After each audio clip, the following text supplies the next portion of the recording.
the Clowntown Chronicle, a show that gives you a laugh, a romp through the wilderness and insanity and all that media trash. If it's slop you want, we got it in spades. If it's cringe you want, we've got parades of it. The Clowntown Chronicle, it's the show for you.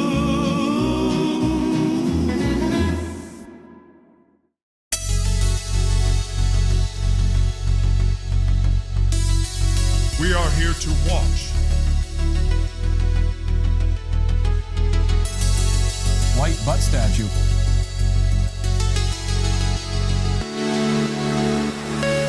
Just kill me!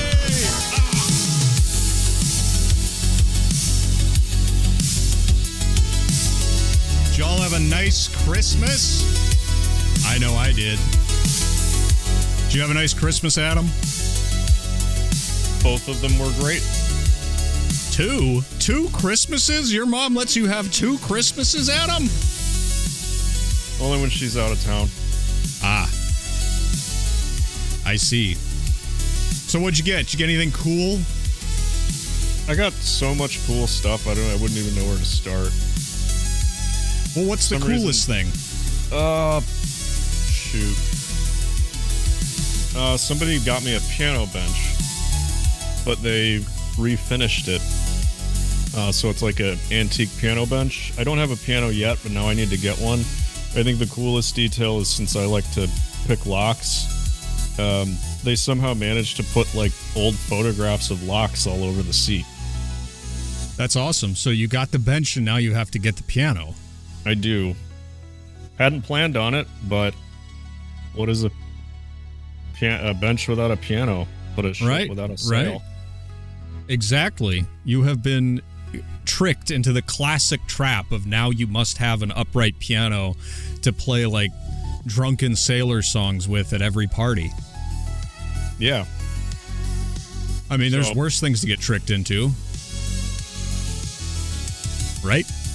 Yeah. I mean, that's the thing is like, I'm addicted to playing the guitar, and I love to play the piano. I just don't have one because they're big and bulky, and I know I'm gonna get like a Yamaha like electric keyboard, so it's way smaller. Fancy. Yeah, it's good to have hobbies. Yeah, it's good to have hobbies. They help you stay sane. And you know, I was like, we made a lot of progress in 2025. The amount of stuff that's now in the mainstream that wasn't before. We can come out here and talk comfortably about just about anything except flat Earth, but y'all ain't ready for that yet. Yeah, we're gonna have to find some new conspiracy theories that not everybody believes now.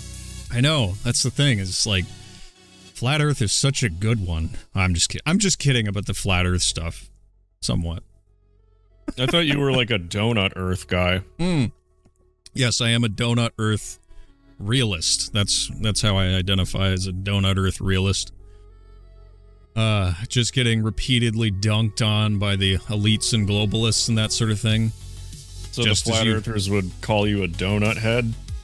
Yes. They or would a call Taurus head?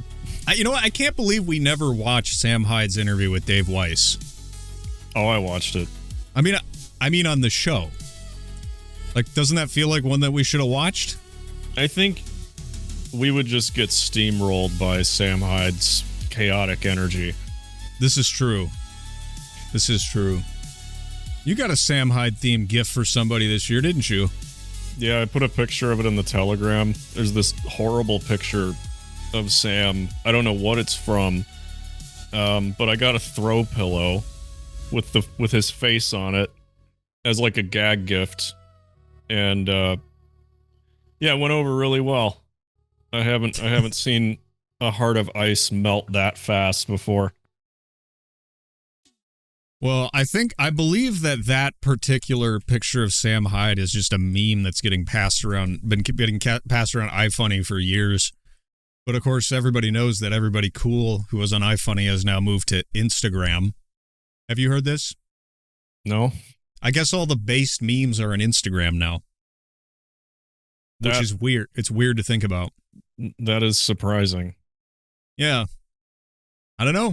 I have heard from many people that Instagram is now the place to be. Could it be that the algo is finally adjusting to what people actually like? It's very, very possible. Because I got off of social media because of the insane leftist presence. Oh, yeah. Even back then, I was left. And I was like, this is too much. Y'all are crazy. Yeah. Oh, I know. I know the feeling. It's like, I was with you, man. And then it just went completely off the wall and off the chain and off the goop, whatever the hell people say these days. Yeah. It's Off no the goop. That's one I heard. I don't know. That's probably misusing it. I'm sure I'll hear about it. Somebody's going to send me a extended email. Oh, you boomer. You don't know how to use any of these words. And it's like, yeah, I'm old now. I'm only growing older just as you are, young one. Someday you will see too. Speaking of growing old, James Cameron did an interview this week. I don't know if you saw it. I did not. Where he was talking about how Hollywood is dying. Even James news, water is wet. Well, that was the whole plot of The Shape of Water. That and the one blue alien falling from a very high distance with very dramatic music. Did you have any interest in seeing Fire and Ass or whatever the hell it's called? Oh, of course not. Yeah. I wonder how it's doing. I didn't see the actual original one until like last year because I missed it in theaters in 3D because I thought it looked weird. And then I was like, once it was out of theaters, I was like, well, that's the only way it was meant to be seen. But then, yeah, a year or two ago, I think you were with us. We put it on.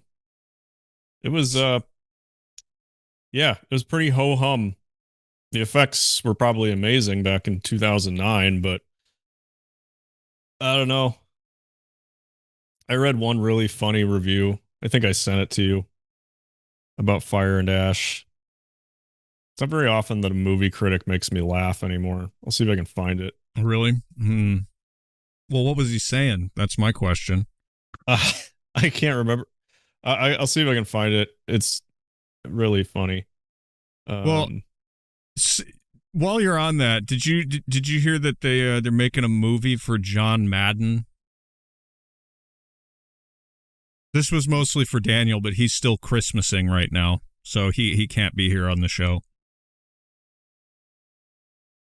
But they're making a movie about John Madden. I guess did it come out yet? No, it's the first trailer. Okay, but I found it. You did? All right. Yeah, this is the headline from it. Some of us saw a while ago that turning Avatar into a franchise would prove to be a creative cul-de-sac. Having reached the top of the street 3 years ago, Cameron spends all of Fire and Ash trying to turn his enormous articulated lorry around. The backup beeper is beeping, the spinning yellow lights are spinning, and he's just knocked over his third wheelie bin. I do hope he eventually gets out. That's funny. Yeah, I don't know. I don't know. I tried to watch the first one like 3 separate times, and I couldn't make it all the way through. And that's not like, oh, it was so bad. I just lost interest. It's boring. It is boring. I mean, maybe it was something different in the theaters with 3D, and that's why people went and saw it a million times. But man, I just did not. No, sir. IMAX 3D would have made all the difference in the world. I'm sure. But also, it's just Avatar would be one worth watching on our Rumble streams for movies, which, by the way, if there's interest in that, let us know because we enjoyed doing that. And it seemed like there were a lot of people who liked our breakdown of the Polar Express. We'll do more. We have already started making a list. And if you are interested in those, please do let us know because there's no way we're just going to do it for fun. It's not like we already did that for like 10 years. We have so much experience in movies. I mean, I had a lot of fun doing that. All I'll say is I know there's a lot of people who do movie breakdowns, but Adam and I are so weird, to tell you the truth. Like, you're not going to get that kind of a look many other places. I'm just telling you the truth. Yeah, we're special. We're a special kind of autistic, but Avatar would be a good one to break down until we both fell asleep and the chat disappeared. That would happen. Anyway, do you want to watch this for Madden? Sure. Because Daniel was talking about John Madden last week, and I saw this came out, and I'm like, the man just created that from the ether. There's only one John Madden. They didn't make another one. He is one of a kind. Football wouldn't be football without him.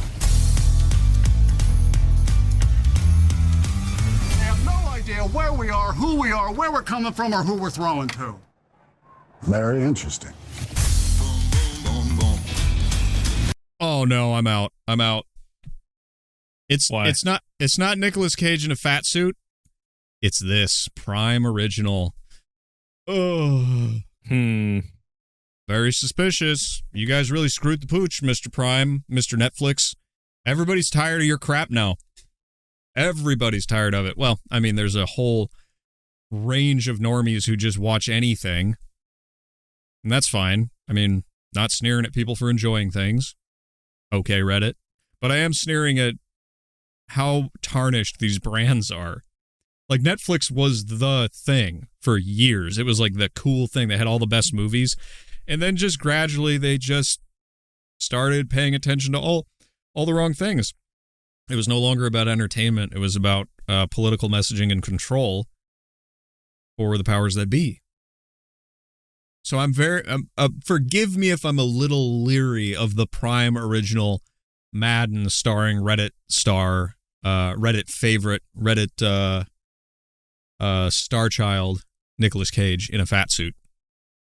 Which is fine. We should finish this. That's it? Yeah, I guess that's it. Subscribe, watch. Ugh. Yeah. Remember to like the video there on YouTube, you YouTube normies. There was a couple of trailers I saw this week, one of which was The Odyssey. Is that Nolan's new movie? Oh, God. That looks bad. Oh, no. Oh, yeah, it looks terrible. I was a sucker for Nolan until I think Oppenheimer. I hated Oppenheimer. Which surprised me, because that should be like a Nolan smash hit for both of us, but I didn't watch it, and you did, and you called me to tell me it was miserable. It was so, like, I don't know. Like, I know what a Nolan movie about something like that should look like, and it just did not feel like him. Plus, there was a whole bunch of occult stuff in it that aren't in any of his other movies, really. Oh, yeah. Like, even The Prestige. I watched that earlier this week. That's a great movie, and it's literally about magicians. Mm-hmm. And it has less occultism in it than Oppenheimer. That's shocking. Yeah, no, I hated Oppenheimer. Maybe we need to put Oppenheimer on the movie list. I don't think it's worth it. Really? It's just, it's much ado about nothing. It's like you'd think it's like it ran out of story. Really? Yeah, it was weird. Interesting. But, I don't know. Maybe I was having a bad day or something. I need to give it another chance. But yeah, I turned it off after an hour and a half. I was just like, I got better things to do with my time. Like, this isn't delivering. Yeah. Anyway. Well, I guess on Madden, I'm glad Nicolas Cage is still getting work, because he was broke for so many years. We can always use more Nicolas Cage.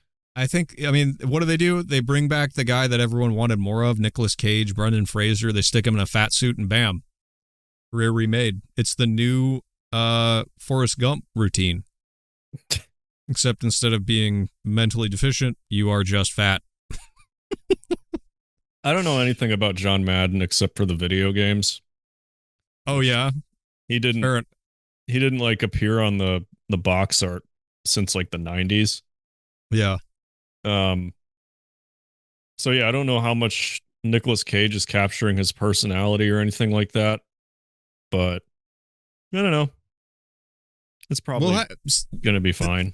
This is probably Daniel territory. I really wish he could be here, but like I said, he is still Christmasing because he is an anti-Grinch. Christmas goes on until the end of the year. That's a lot.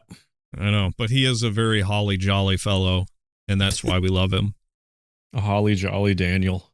But speaking of the year in review, this is a clip that came out. Oh man, does he look high. Gee whiz, Kimmel. He looks toasted in more ways than one. I'm telling you, looks like he was just crying. He looks worse and worse every time I see him, and not because he's getting old. He just looks miserable. I was looking into the. I found out who said that thing about actors that they were dolls or worse. He was a filmmaker called Elia Kazan or Kazan. I'm not sure how to pronounce it exactly, but he was a filmmaker who made a whole bunch of he made what was that called? Baby Doll. He made another one called with Marlon Brando. I can't think of it. Either way, he was one of these people that nobody's ever heard of. But Alfred Hitchcock said something like, actors are playthings. They're dolls. They're not really worth paying attention to, etc. And Kazan said actors are cattle. Wow. And that's how I would refer to Mr. Jimmy Kimmel. He is a very old cow. And all he does is chew cud. You know what cud is, right? Vaguely. It's when a cow eats grass all day and then it digests it partially and then it barfs it back up into its own mouth and chews it again to maximize nutritional take off of grass. Is there a better analogy for what Hollywood does than chew the cud? This is literally all they do. They're a creative industry, and they're the least creative industry out there. It's embarrassing, really. Yeah. It's like a lot of other industries. It's like, did you just forget you were supposed to entertain people? Or you're just in the brainwashing game full time now? Yeah. But again, this is where we get.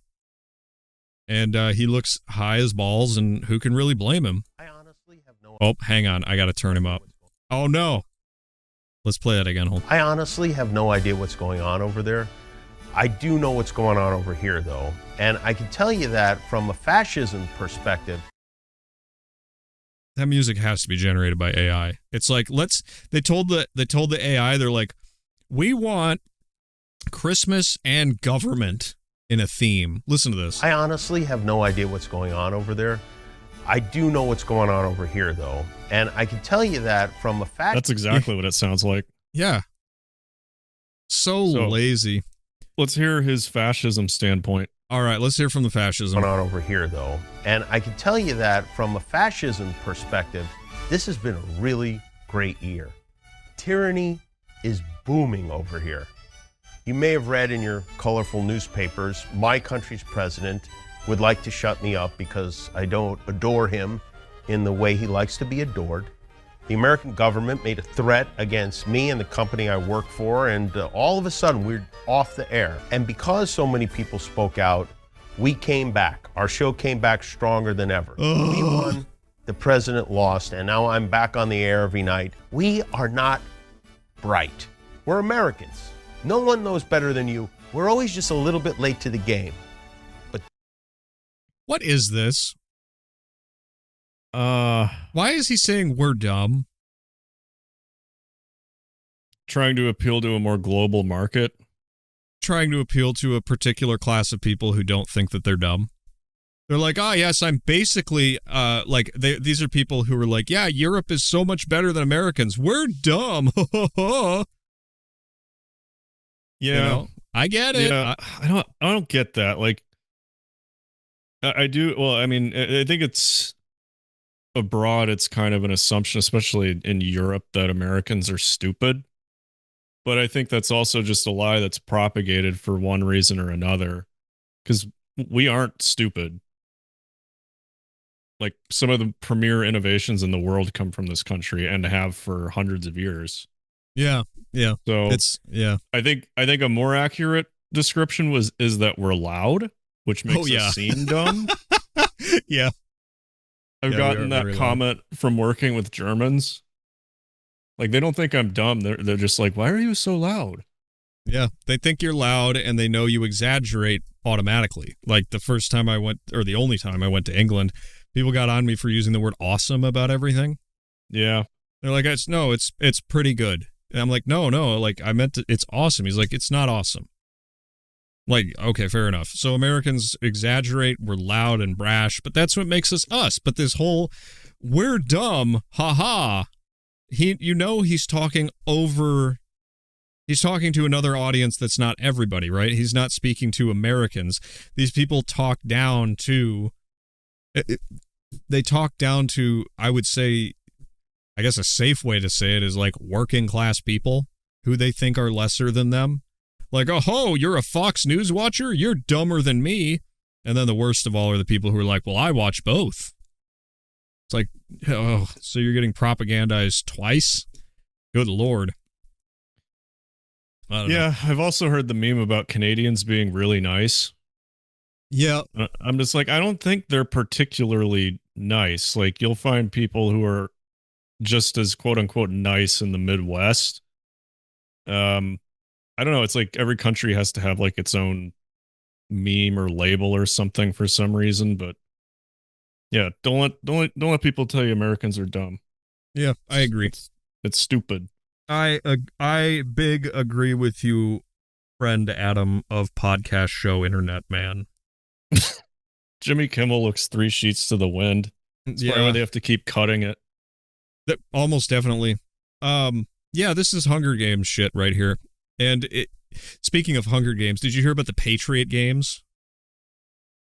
I don't think so.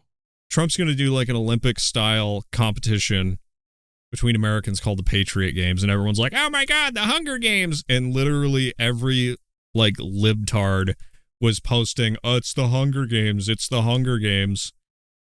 They're like, Trump, don't they like the Hunger Games? Well, they think that they really think that they're the girl in the forest with the bow shooting people in the neck, but they're the ones, like, I've never seen the movie all the way through. They're the people who wear the funny costumes and have luxury beliefs and look down at others for having to deal with material matters. These are people who are so in their head that they can listen to something like this and be like, oh my God, we live in a fascist country. Tyranny is everywhere. These people are like, these are barnyard sheep people. I'm losing patience for them. We should watch more of Jimmy Kimmel so I lose my patience more. Bright.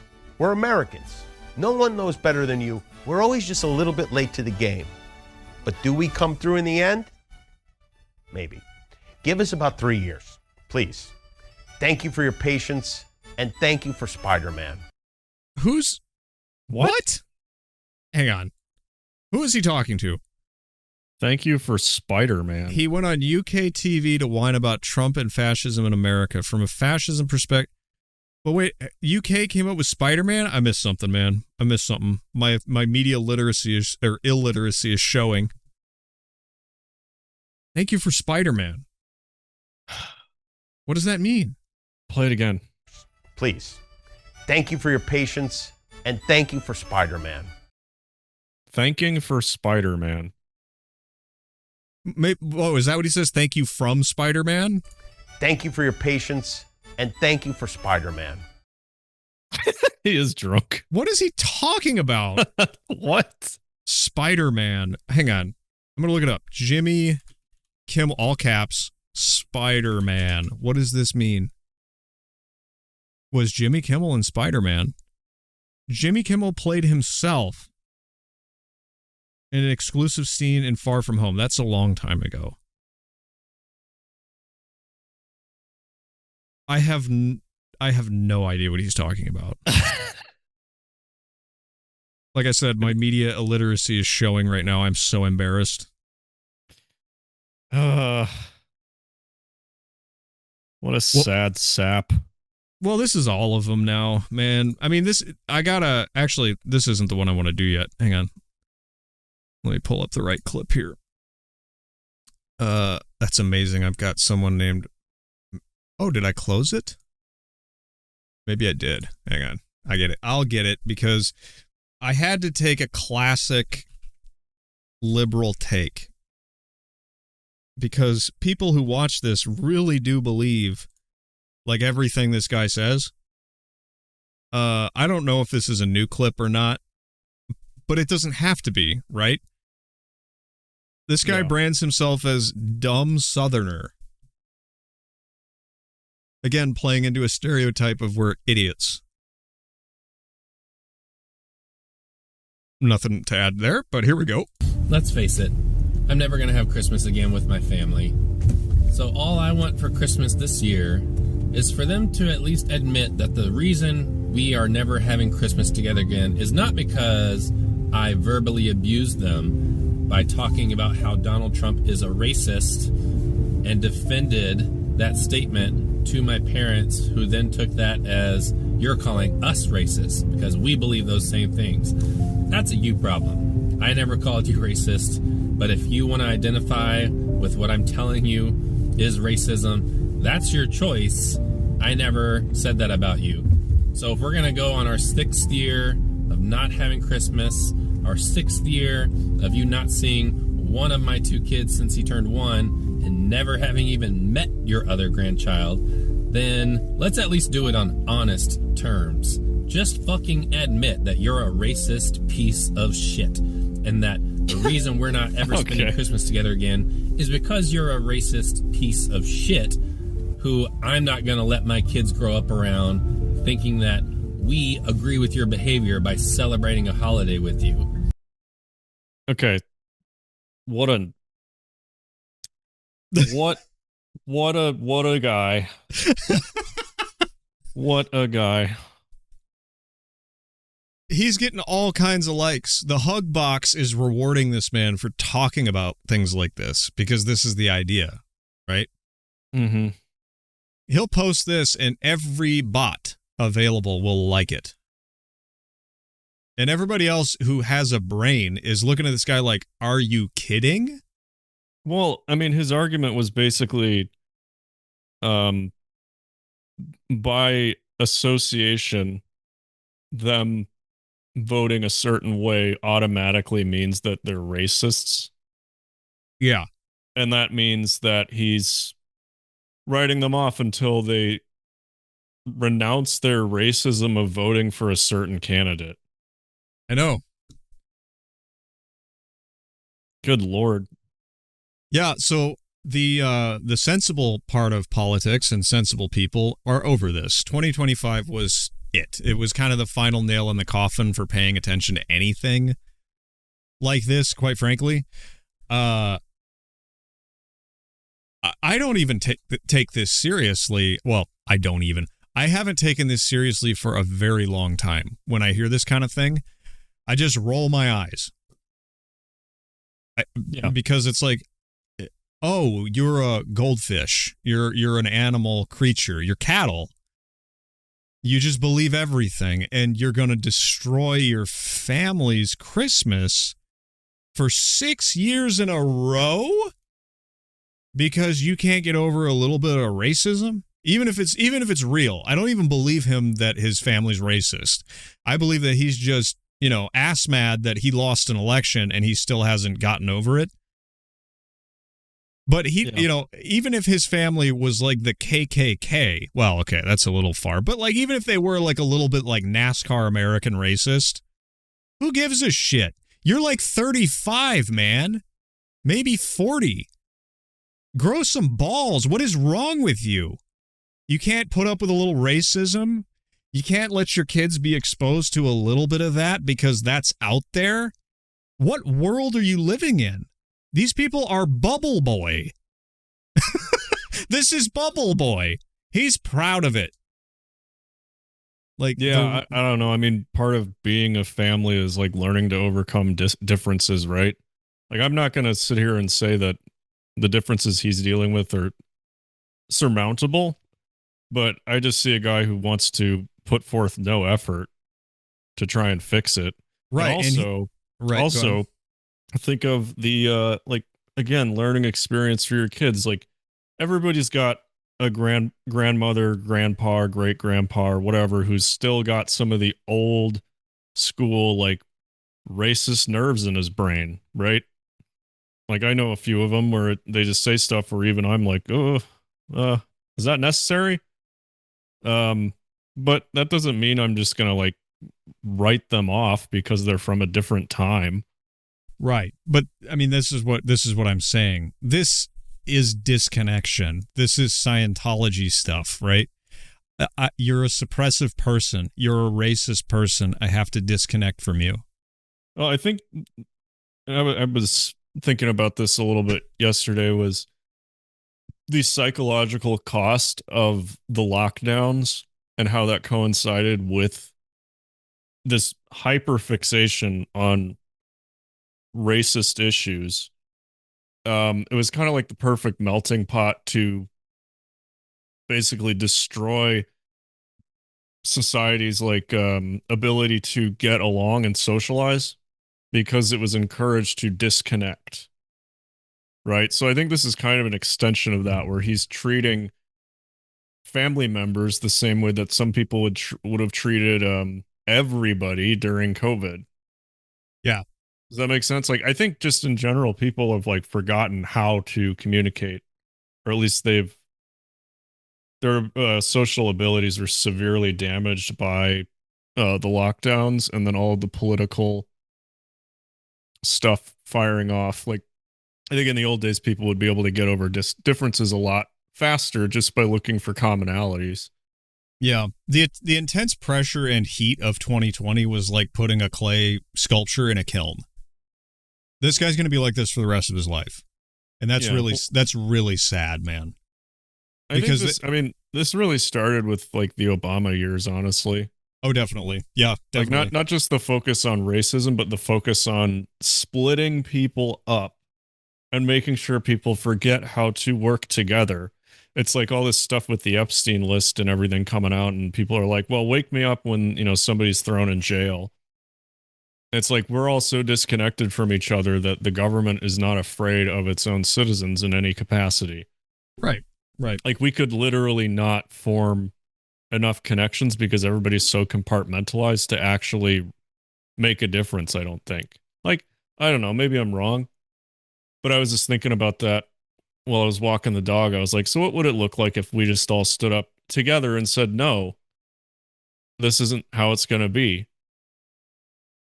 And it's like, it seems like people on both sides of the aisle can agree that this Epstein thing and the elites are garbage that need to be taken out or taken care of, but we're content to all, not talk to each other and sit on Netflix and watch Madden, right? Yeah. Yeah. You want to watch a little more of this? I can't believe he's got another minute of this crap.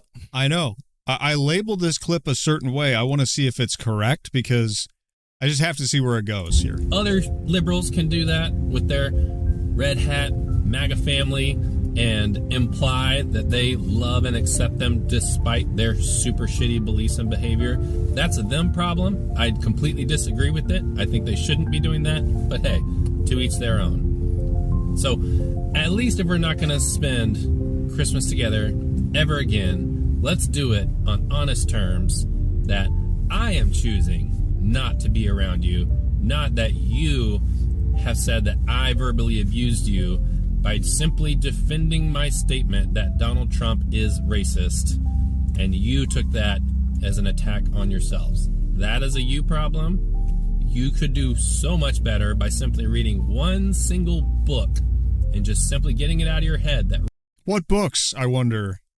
Like New York Times bestsellers? I know guys like this. They're like, I read books, and it's New York Times bestsellers from like the last 10 years. It's like when women say they're big into books and they're just reading, what was that book that came out that was super popular about the farm animals and whatever, and like it was like 50 Shades of Grey, but for like furries or some shit. Oh God. Like, I love books. I'm a real book nerd. And you look at what it's like, what it looks inside, New York Times bestseller list. You're reading like takes by political pundits that are ghostwritten most of the time. Like, these people don't read anything that was written at any other time period other than their own, and that's what makes them goldfish. They don't know anything. All right, a little more. We're almost done. We have to finish it at this point. Racism is not nooses, burning crosses, and the N-word. Racism is so much more than that, and I've tried to explain it to you. Come on! You have a world of information at your fingertips, seconds away in a simple search, but you're choosing to simply believe that racism is only burning crosses, nooses, and N-words so that you can get away with your horrible belief. Yes, racism is anything that you want it to be. Yeah, Don't let your memes be dreams. No, he's saying there's a structure. What he's implying is that there's a structural, systemic problem of racism within the government and everything. What he's talking about are fancy boy topics like, I don't know, the positioning of highways in New York City, because he's an idiot. This is an idiot we're looking at here. This is a trumped up, prideful, arrogant son of a bitch idiot. Full stop. And the only reason he thinks he's smart is because he has an entire miasma and hug box of media around him telling him that he's smart for taking a cuck position on everything. He's an unprincipled troll. Like this. He should move to Minneapolis. That's the least racist place in the world right now. Yeah, but, if he moved to Minneapolis, he can't move to Minneapolis, you see, because it's not close enough to his job, and the schools there get bad ratings. Those are the reasons he'd give. But ultimately, deep down, he doesn't want to live around Somalians. He just doesn't have the balls to say it. That's what's going on here. So he's the real racist. I don't care if he's a racist or not. He's an idiot, and because he's unprincipled. Yeah. That's what. His principles and his values are given to him by a television screen. And books. by books. Books. Crappy books. Right. Ghost written for the New York Times. Yeah, this is what education looks like to the modern man. This is a and he goes, you have the entire world of information at your fingertips. And it's like, isn't that amazing? You could learn literally everything, anything that's available. You could learn it, but you won't because you're not interested in those things. What this guy is interested in, what this guy finds himself super deeply deep diving on is the voting record of Kamala Harris. And the thoughts of Michelle Obama on racism in public schools. He listens. This is a man who listens to NPR and Hillary Clinton's podcast. I see you brought your own cuck chair.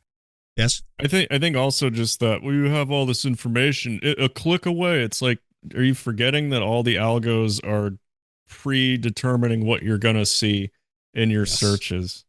Yeah. No, like, he knows. There's so many levels where that's just wrong.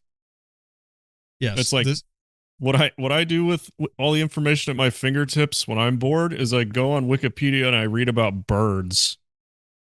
Like if I'm bored at work, I'm just like, all right, I'm gonna learn about a bird. It's useless information.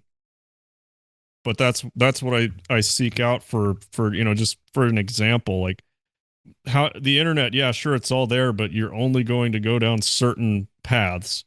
So if he's saying, oh, you just got all this information, it's like, no, they're not going to go searching for like your opinions, especially when all the mainstream media has been bashing them over the head with that for the last, 10, 15 years.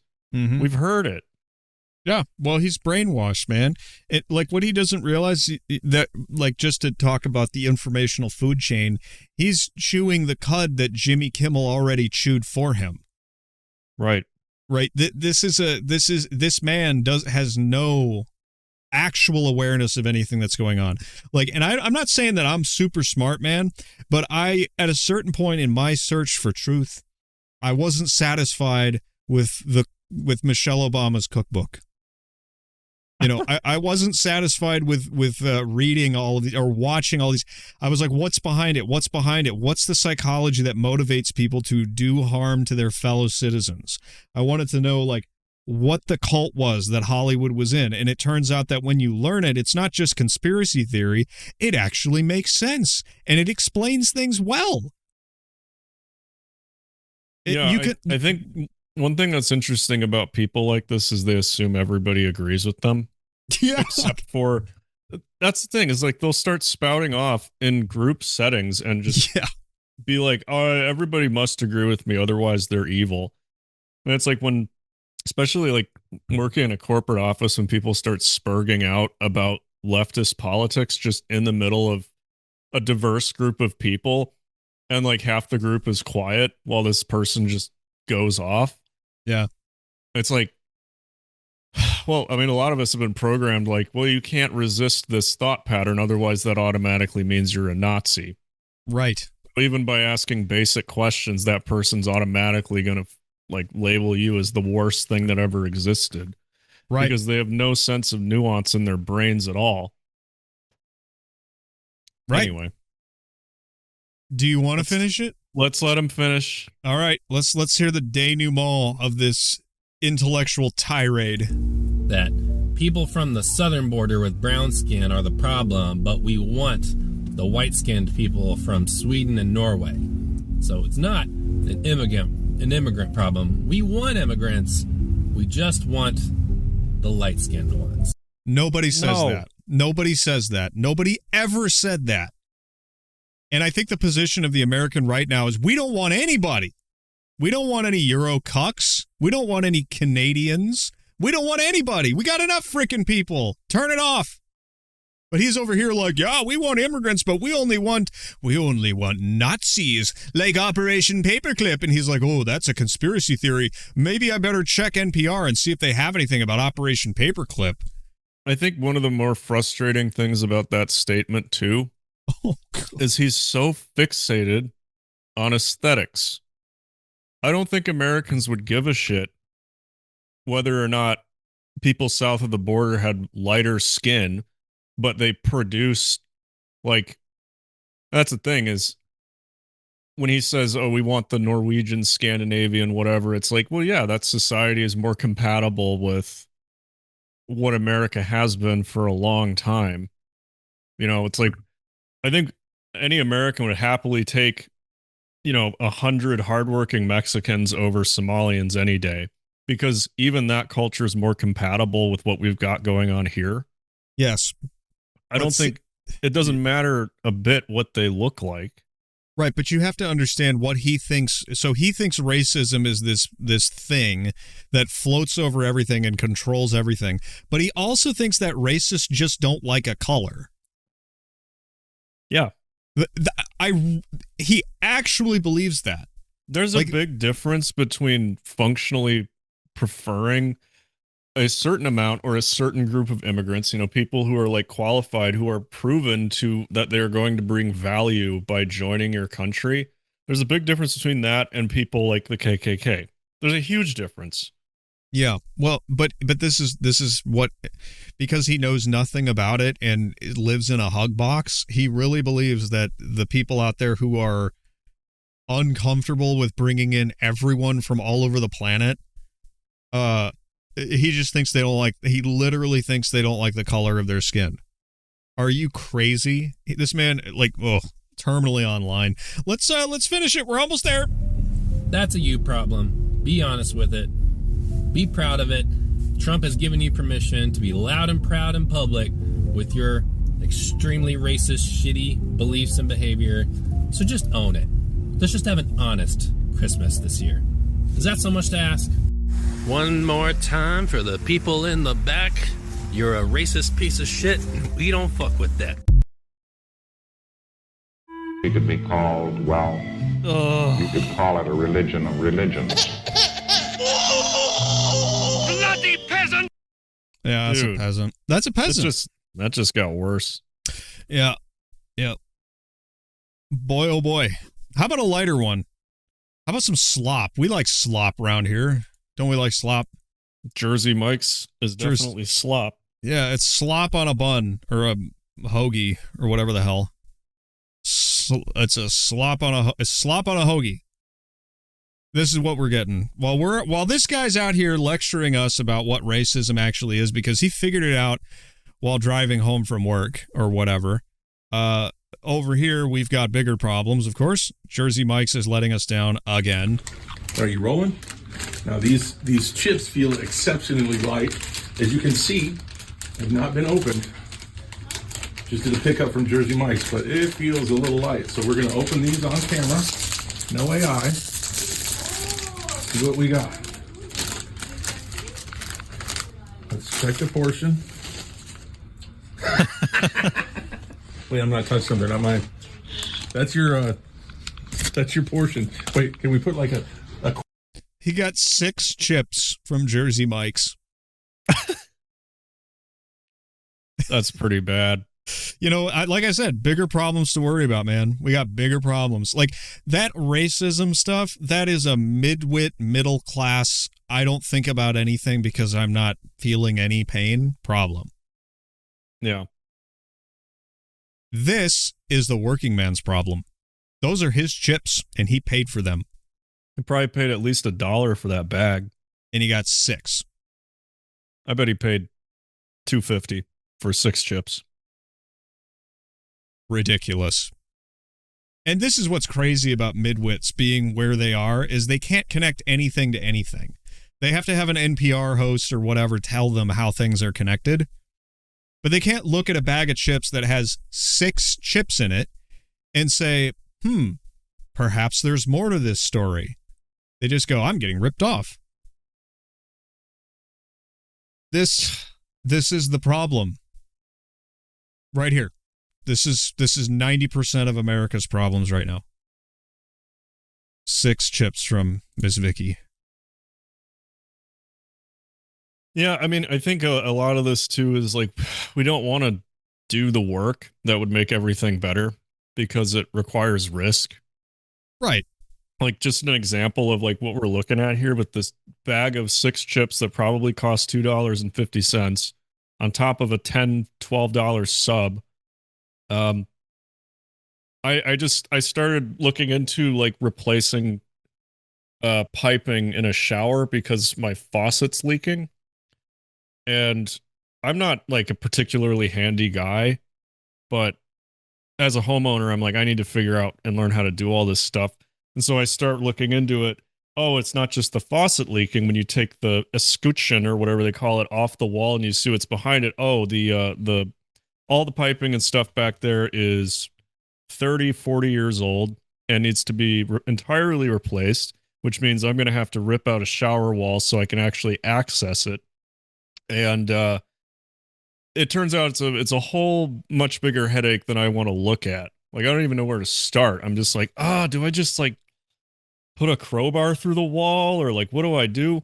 But, you know, it's like those are the kind of uncomfortable problems that people don't want to deal with. We'd rather sit there and think, well, maybe if I just, you know, think about it real hard, like the faucet will stop leaking. Yeah. You know, that's kind of what we're looking at, where it's like, we have to like get to the root of this thing, and it is not going to be easy. Well, it's going to be hard. It's a category error, right? So like this guy thinks that the last guy thought that every problem in America is going to be explained by racism, right? He's like, everything's racist. It's a giant dark cloud that hangs over all of it. He's like, it explains everything. It's how New York City's laid out, like as if all the architects and civil engineers who sat down to design the layout of New York over the course of a couple of centuries, like they were like, how can we screw over black people? Are you like that, as if that was the only consideration? There's no element of this that just naturally works itself out. Well, they heard a podcast, you see, about how the bridges were too low. And Mr. Pete Boot said once that it's all just racism. It's like, oh, all right, so like you got a problem with your shower? Well, let me talk to an electrician. Are you insane? The electrician's going to come in and be like, well, you know, I'm not a plumber, but I think that this is what's going on. Are you going to trust that guy? I mean, it's better information than just somebody off the street, I guess. Like, it's possible he could have talked to a couple of plumbers who would have explained this once, but no, you hire a plumber to deal with the plumbing problem. America's racist. Come on, man. I mean, when you have a world of information at your fingertips, wouldn't you rather learn, like, I don't know, the truth? Adam? Wouldn't you rather? I actually have 3 clips for you. 33. Mr. Red Pills blesses us again. Freemasonry confirmed. Well, Avatar's racist. That's the truth. That's your truth. To start with, let's listen to a little bit. Are you going to see Fire and Ash? Fire and Ash? No. Whatever? God, no. You already asked me that. I'm just checking because James Cameron keeps calling and he's so sad. How many people seen the new Avatar movie, Fire and Ash? If you went to the movie theater to get popcorn, hot dogs, and snacks, you missed the point of the movie. It's not really a movie. It's truth in plain sight. This video is about to get a little dark and a little deep. Stay with me. It's not really a movie. They were speaking about you, or the part of you that you forgot. The first Avatar movie was about the land or earth, Native Americans. The second Avatar movie was about water, black people. Now what? What? Hold on. I haven't watched this, but hang on. Water is about black people? Man, he's cooking. Oh, if I can't keep up with him, then he's doing something right. He's so on fire. Like if the camera pulls away at the end and I'm just a pile of ash blowing away in the breeze, like that's why. Was about water, black people. Now we are dealing with the third movie, which represents fire or white people. In this movie, they speak about colonizing the planet. What are white people really known for? Taking people land or colonizing. But they're not really speaking about white people. They're speaking about the fire element. If fire spreads on the land, it destroys everything. Or I should say, it colonizes anything it touches. The only element that can put out fire is black people or the water element.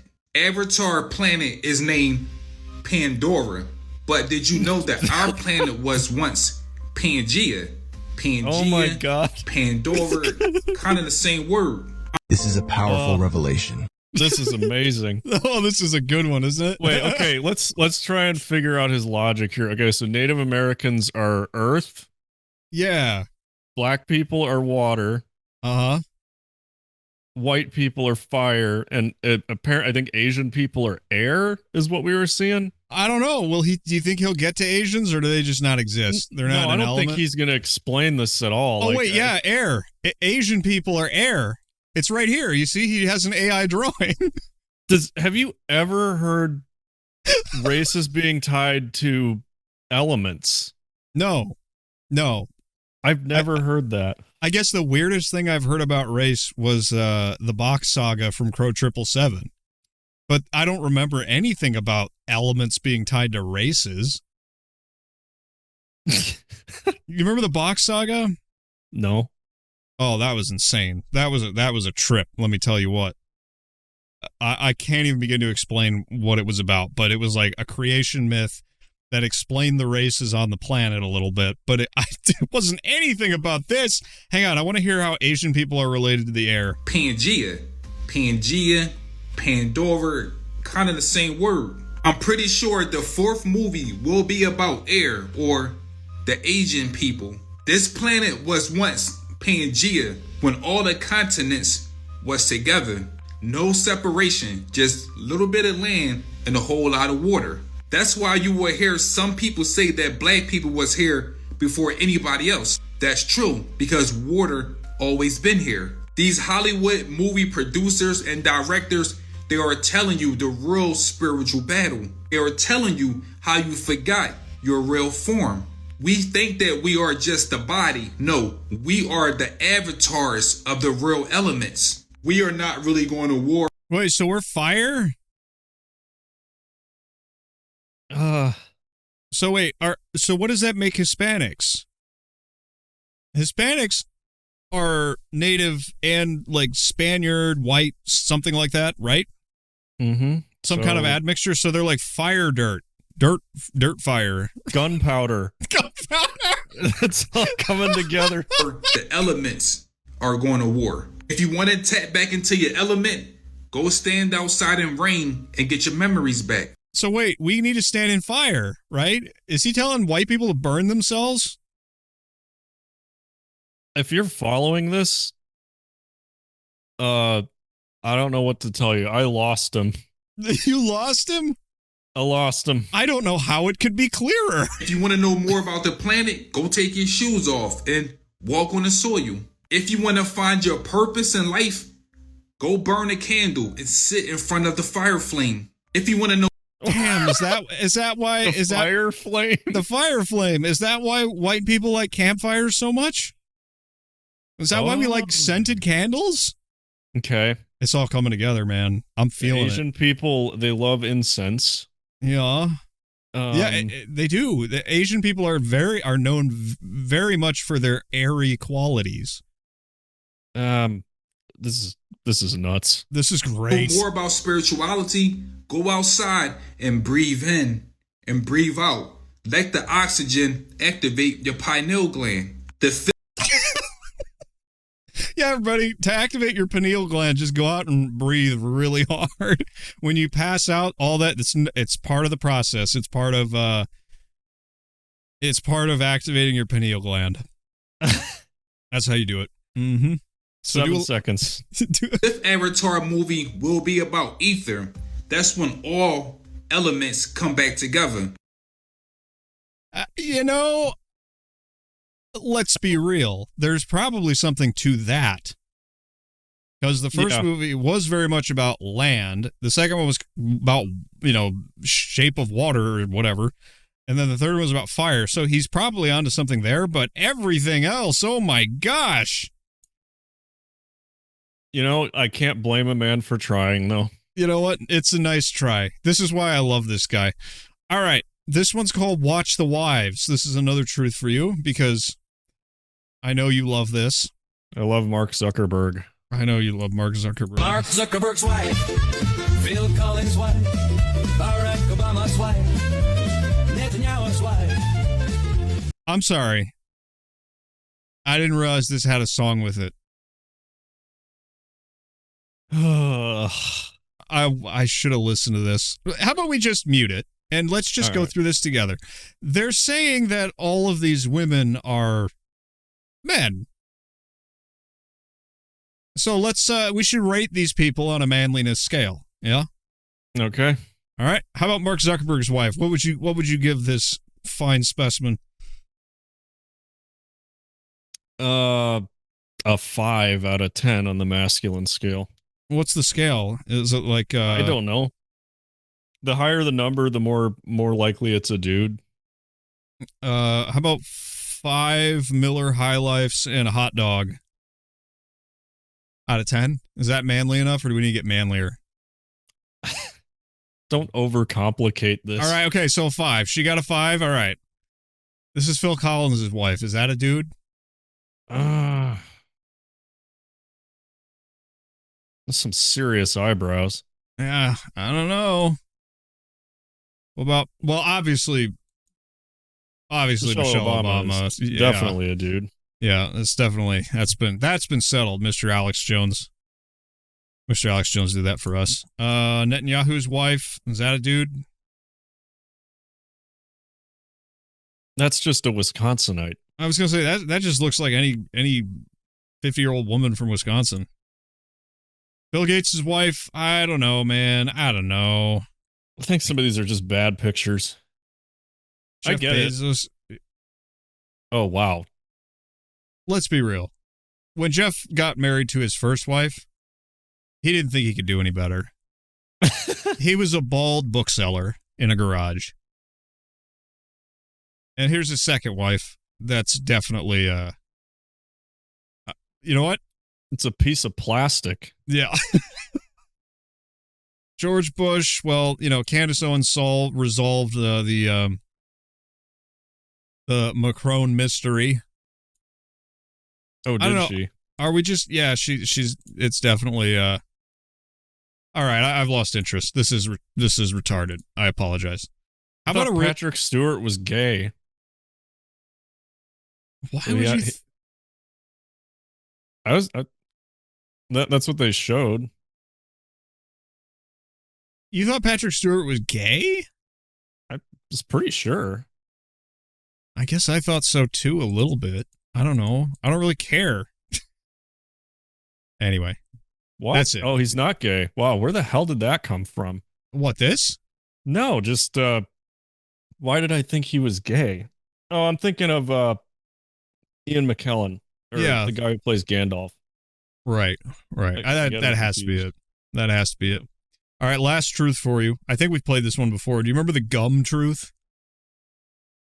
No? I'm pretty sure we played this before, but it's worth revisiting. You should swallow one piece of gum every 7 years. So we all know we live in a big simulation. Everything around us is computer generated. That there's one thing that isn't part of the simulation. That's gum. Gum is weird. You can chew it. You could just chew forever. That's because gum comes from outside of the simulation. Gum is real. So you also know if you swallow gum, it stays in your system for 7 years. And every cell in your body changes every 7 years. And the 7-year itch, you change personalities every 7 years. That's because every 7 years they come from the outside and they take you away and put a whole new you in there, and they can change you any way they want. But if you swallow the gum, then they can't, because the gum locks you in place, because the gum is real.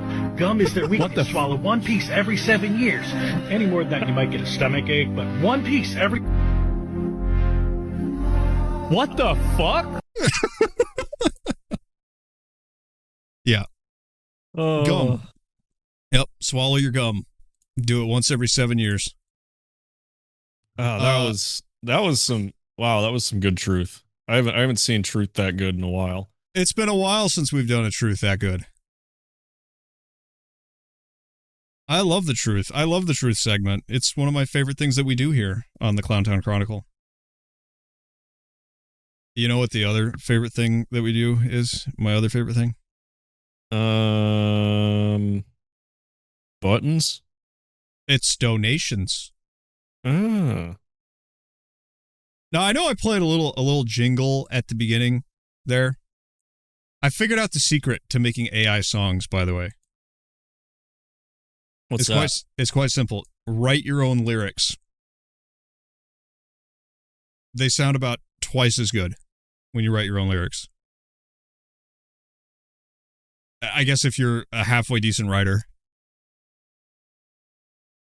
So you wrote the lyrics to the intro? I did, yeah. Okay. Do you want to hear the 90s version of the CTC song while I bring up the donations? Sure. This is if it was a 90s TV show. The other thing is I wrote one verse for that opening jingle, and I actually wrote a second verse for this one. So here you go. Donation time, everybody! The Clowntown Chronicle. A show that gives you a laugh, a run through the wilderness of insanity and all that media trash. If it's slop you want, we got it in spades. If it's cringe you want, we've got parades of it. The Clowntown Chronicle. It's the show for you. Oh, you're so powerful. It's the show for you. The Clowntown Chronicle. It's a show that you can't miss. Get it hot and ready, then like and share. You wouldn't want to be a bitch. If you're a brainwashed slave, it'll hurt like hell. If you're a red pill Chad, you can't even tell. The Clowntown Chronicle. It's a show for you. It's a show for you. Not bad, right? It's not bad, but it's still slop. Shut up. I actually did try to get in touch with an artist, but in the year of our Lord, 2025, going on 2026, the big difference between now and 2020 and probably 2020 through 2022, 23, nobody returns emails anymore. It just doesn't happen. Now, back in the day, 3 years ago, I could send one email and get a response from just about anybody because nobody had anything better to do, I guess. And so, yes, Adam, I would love to pay someone to make music for us, but all the artists I contacted can't return an email. I guess they don't know how. Filters? What if you fill out a form on their website? I mean, I don't know.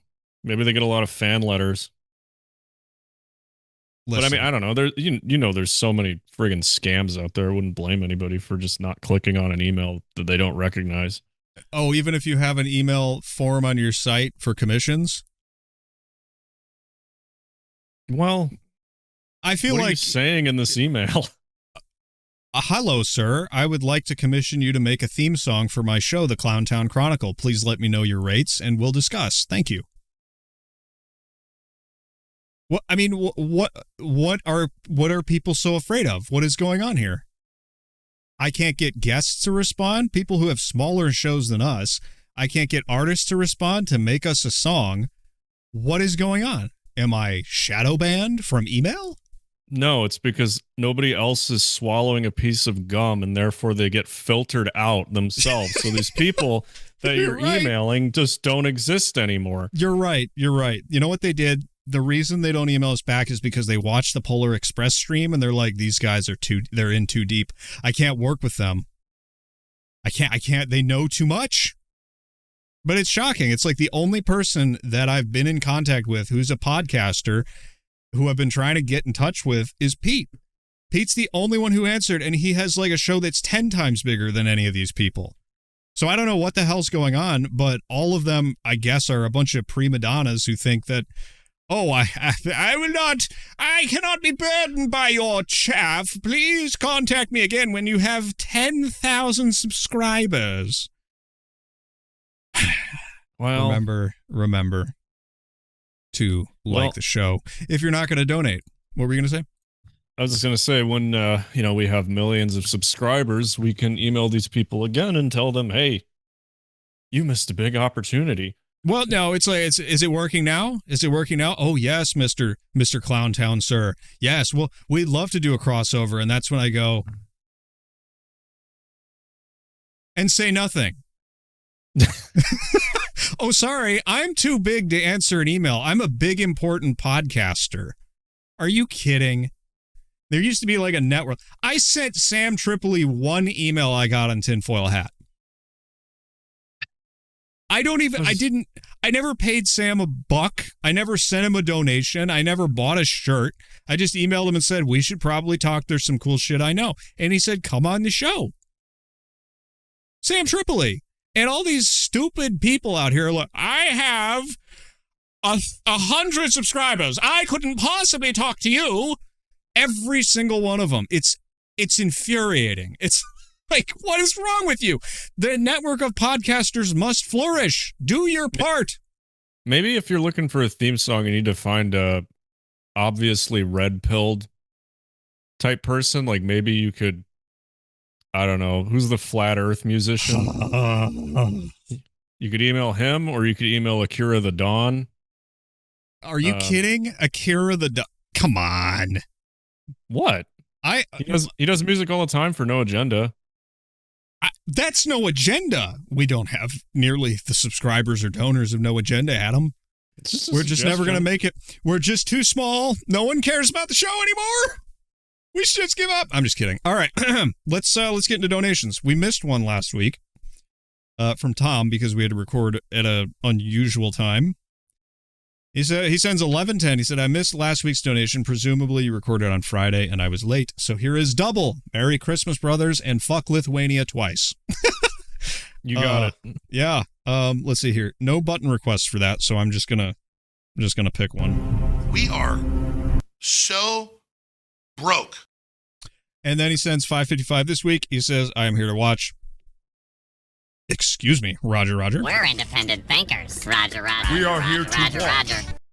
And finally, we have Ross with 333. He says, we persist. We survived another year of Clown World. Happy New Year to everyone except for globalist scum. Because we live here. And there you go. That's it. Hell yeah. Love it. Hey, yeah.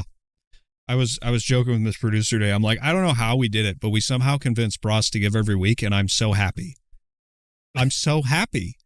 Because it's not always about the amount. Sometimes it's about the consistency. Sometimes it costs you nothing to support the show. I mean, did you know, Adam, for example, even if you don't want to put our show on your social media because you might let on the normies how red-pilled you are, you can just hit the share button on YouTube and copy the link and not put it anywhere and it counts as a share. Did you know that? Yeah, I did that because you told me to. Yeah, exactly. But there's cowards among us who won't even hit the little like button. Unbelievable. Hey, here's the best part, though. If they hit the dislike button, it also boosts the algo because it's interaction. Hit the like button, everybody. What's wrong with you? All right. You want to get into a little bit more of this? I actually do have a much longer video. We probably won't get through all of it. But I had two to pick from, and this is the one that Miss Producer preferred. Okay. It was sent in by Whole Milk Enjoyer. In July of... It is called The Brainwash of Disney Adults. Oh, boy. So we're going to talk about Disney brainwashing, which is great. I think I know myself, I enjoy deeper dives. I enjoy longer form content being analyzed. I think that's why people liked our first movie breakdown and probably will say in the Telegram or in the comments that they want more. We'll see. But this is from Internet Education.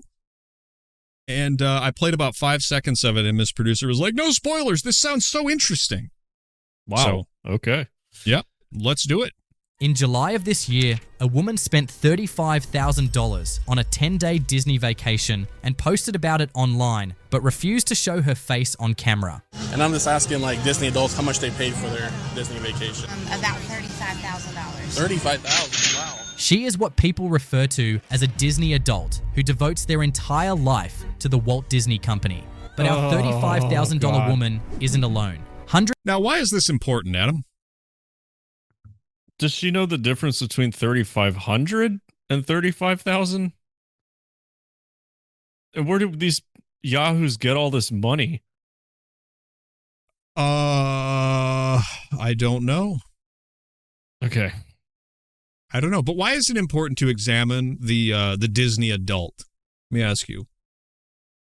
I mean, aside from morbid curiosity, I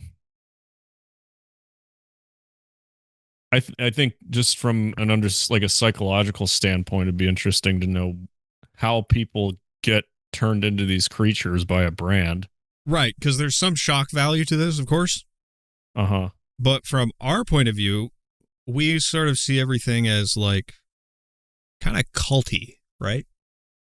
It's a bit culty, and the best cults are the ones that you don't even know are cults.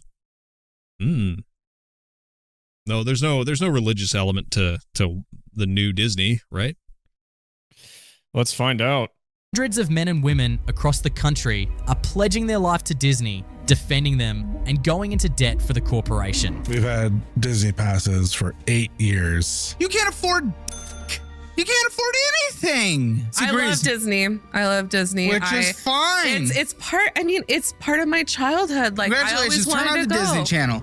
This is the story of how two CEOs pulled off one of the greatest corporate psychological operations in history. How they created an army of addicts who now defend their own exploitation while funding Disney's failures. And how every corporation in America watched, took notes, and started copying what they did. By the end of this video, you'll realize Disney adults aren't just weird fans. They're a warning about a future we're all heading. The problem is that adults today cling jealously to their childhood interests. They don't pass them down. They don't introduce a new generation to them. They hold on to them and say, no, this is still mine. This is mine. We are here to watch. When Michael... Sorry, wrong button. White butt statue. Both were appropriate. Yeah. Yeah. Okay. I mean, I know this interests me. And? I guess I never really thought about it. Maybe I just haven't seen I haven't been to Disney World in, 17 years. Yeah, well, like, what is a Disney adult? Like, think about it. Sounds like it's like the ultimate, like, halted version of a Disney fan. They have nothing else going on in their lives. But it's also the adult part that kind of freaks me out. Yeah. It's, well, I do remember that corporations had a time, and they still do this, where they were talking about turning your customers into advocates and your employees into advocates, missionaries, that kind of thing. Yeah. Where they want you in. So I don't know if it's right now. I'm not convinced strongly enough that Disney is a cult, but I do know that many, many, many of its fans are terribly cringe. And there's certainly like a how would you put it? An extended adolescence element of this. Those are my thoughts going into this. Yeah. Let's go ahead. Go on. Yeah, let's keep going. All right. Bill Eisner first became Disney's CEO in September 1984. The company was dying. Earnings had fallen to $94 million annually, down from $135 million just 4 years earlier. A corporate raider named Saul Steinberg had just launched a hostile takeover attempt, and Disney was forced to pay him $325 million just to make him go away. This was what many considered the worst financial period in Disney's history. But Eisner had a strategy. According to Kim Master's book, The Keys to the Kingdom, he wrote in an email, "Age decompression is key, and those who think Disney is only for kids are dead wrong." What is age decompression? Let's look this up. Age decompression. Age decompression isn't a standard medical term. Oh, thank you. Decompression illness. Thank you, AI. Age decompression. Nothing's popping up. Sounds like a marketing term. It has to be. Let's try marketing. Marketing. Age compression marketing is a strategy where companies market products and messages meant for older demographics to much younger kids, such as makeup, tech, fashion, capitalizing on children's natural desire to be mature, creating a market for... Okay, so it's the opposite of this. It's marketing products meant for younger demographics to older demographics. Or you're converting them while they're young to believe that this is what adulthood looks like. So they basically spend their childhood and early adulthood training towards this image of a Disney adult. Yeah. Yeah, for sure. Well, now that you know the 5 kids that still go to Disney World have only seen Disney adults, now they think that is that what they're going to be when they grow up? No, it's interesting how that works, isn't it? Because what Whole Milk Enjoyer said in the Telegram when he sent this in was that every Zoomer generally finds Disney adults and most of anything Disney cringe. I believe it. Right, because it doesn't work the other way around. At least unless you're, trying to sell as much as you can short term, but long term, if you sell to older people, it's like that's for old people, right? Disney belongs to a world that's gone, that millennials are holding on to. Yeah, I think just a microcosm of this is how they've been making all their films. They want to have something in there that appeals to as many people as possible. So back then when Michael Eisner was thinking about this strategy, if it was his strategy, I know he was kind of a knucklehead, but was to basically create the image of the Disney adults. So that's what children sort of quote unquote aspire to, because that's what they see as like, that's their model for adulthood. So yeah, Disney raised these children. And it makes sense, like your kids are spending how much time in school? They're spending more time around brands than they are around their own family. So it's kind of a genius move, honestly. It is. The closest thing I can think of to this when we were kids was like, there were some, younger girls there who someday I want to be the princess. I want to learn. I want my career to be the princess at Disney World. They wanted to grow up and do that. But it wasn't, I want to grow up and meet the princess as the 35-year-old woman. Like, that's where it gets a little spooky. All right. The plan was simple. They would decompress Disney's child-focused demographic to include adults. In other words, they would make Disney for grown-ups. If Disney could pull this off, the potential return on investment could be massive. So they got to work. He expanded Touchstone Films, Disney's adult movie division, and opened Pleasure Island at Disney World, a nighttime entertainment complex featuring adult nightclubs with live music and nightly New Year's Eve celebrations. And for the first time in Disney park history, he added alcohol everywhere.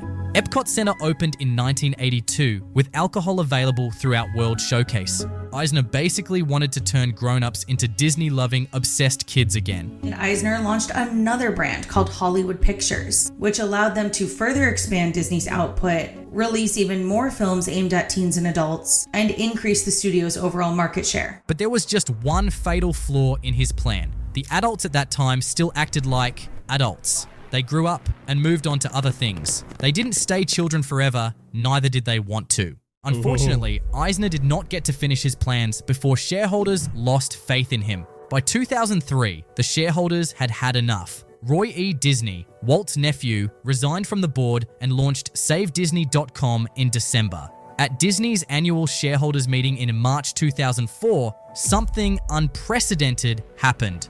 43% of shareholders who voted withheld their support for Eisner's re-election. The board immediately stripped him of his chairman title. Hi, I'm Roy Disney. Lately, though, I've become concerned with the direction in which the Disney company is moving. If you're a Disney shareholder, in my view, the best way to help save Disney is to vote no on the re-election of Michael Eisner, George Mitchell, Judith Estrin, and John Bryson. I believe a new day is dawning for the Walt Disney Company, and with your help, we can bring back the magic.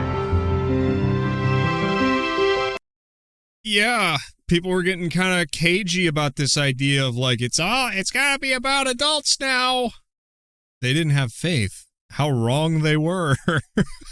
Turns out Eisner was right. You can convert people to child things. Well, I mean, his first experiments at it were, they were experiments and they were failures for the most part.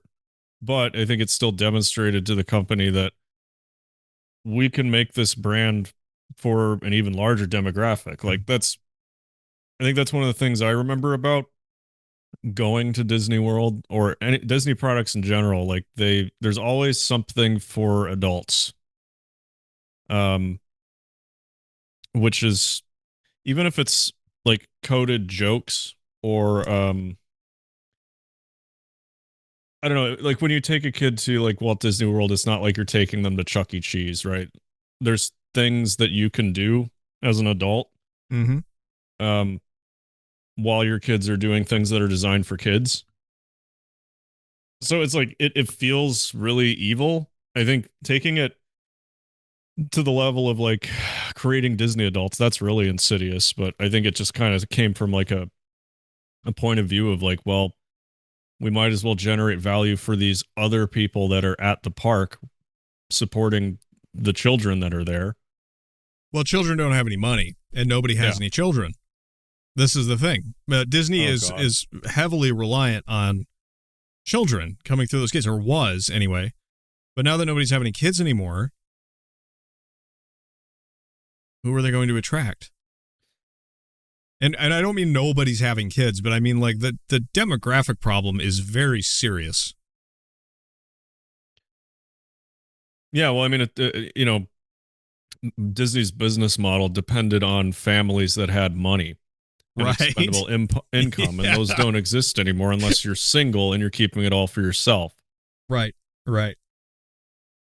Otherwise, you got many more important things to be spending money on than, a $35,000 vacation, whatever.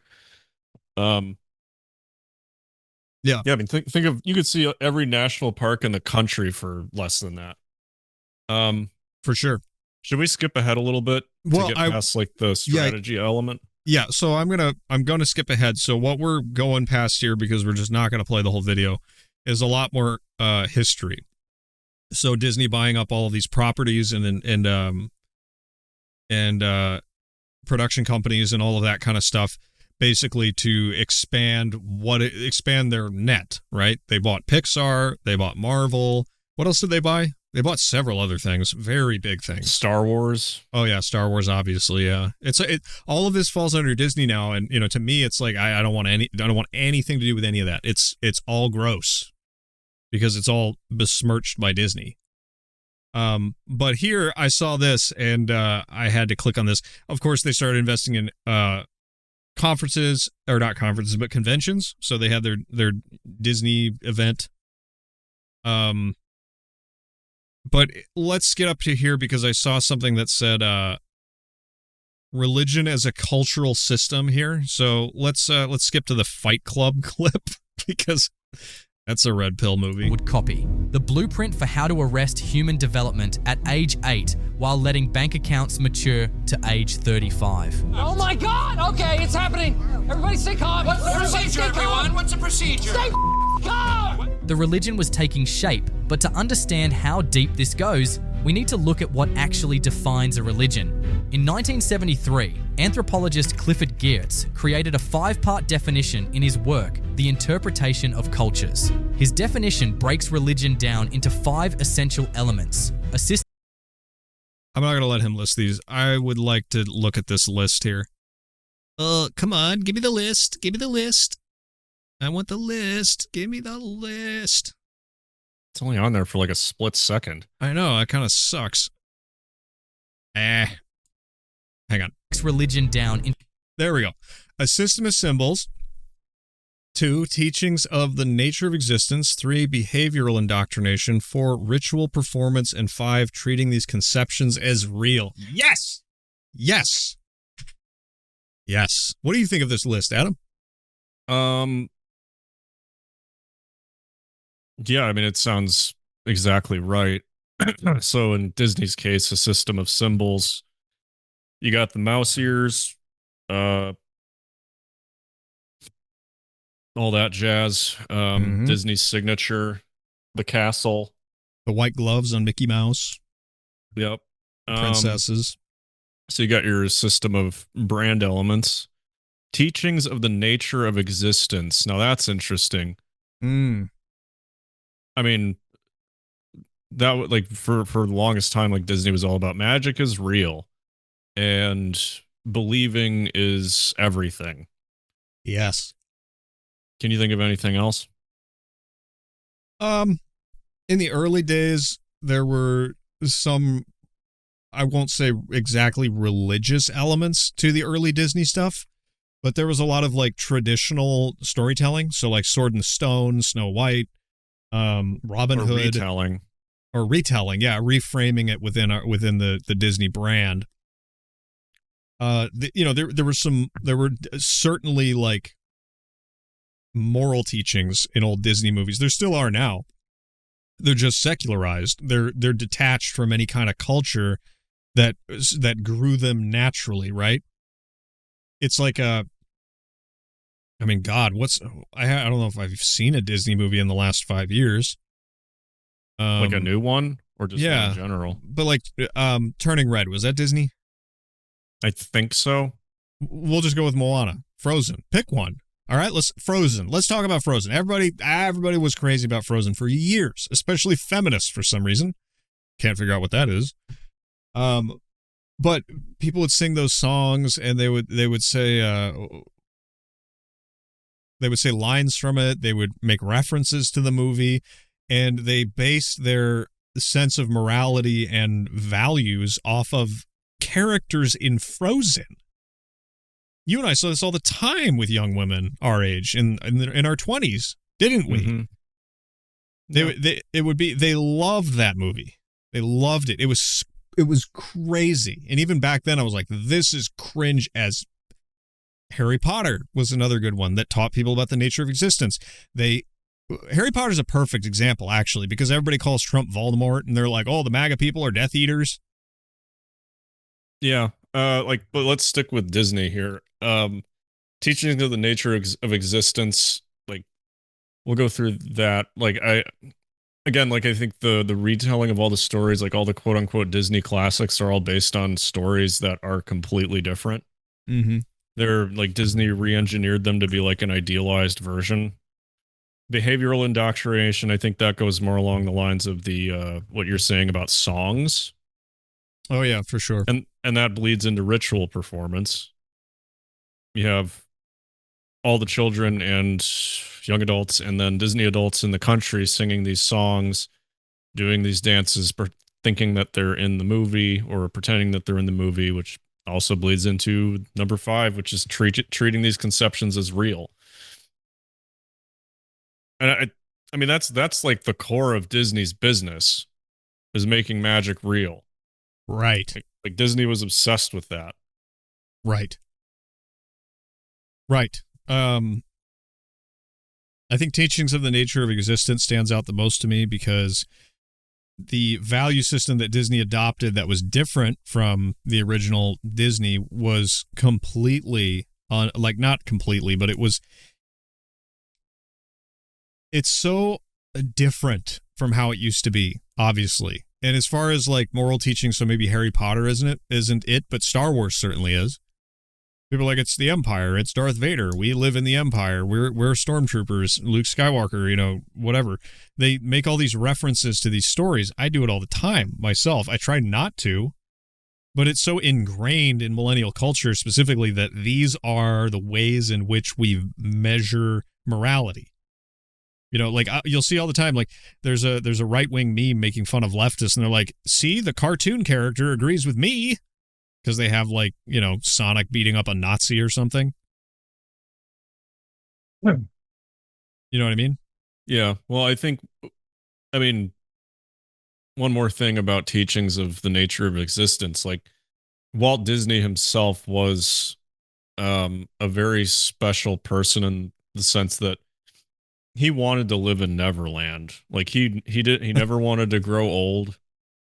And I think that's kind of a fundamental flaw in the logic of the Disney religion, is that it doesn't have any kind of way to deal with death, which actual religions all do.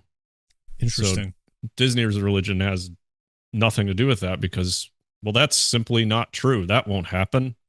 Right. It was like, what I've heard about Disney's last days was he was just in utter denial about what was happening. He was still planning Epcot. Like when he was in his hospital bed, he was like pointing to the ceiling and like mentally drawing pictures of the plans for it. So I don't know, maybe that's a little too dark, but I don't think so. But I mean, that's what a Disney adult is somebody who is in Neverland. They never want to grow up, don't want to grow up, right? Right. It's the denial of time. You're getting older. You're getting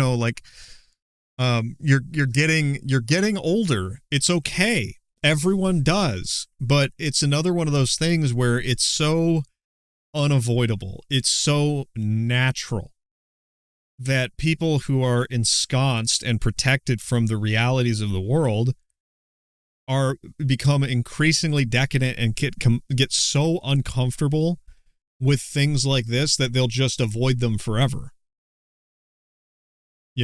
Like you don't want to spend all your days memento moriing all over the place. You know what I mean? But there's different times in your life, usually every time you age a decade, right? So like when I turned 20, I thought my life was over. And when I turned 30, I thought, oh, wow, holy shit. And I'm sure the same thing will happen when I turn 40. I know 40 is hard for people. But that's when it gets unavoidable and it gets really down there in the muck and the dirt. And it's like you came from dust and to dust you shall return. Like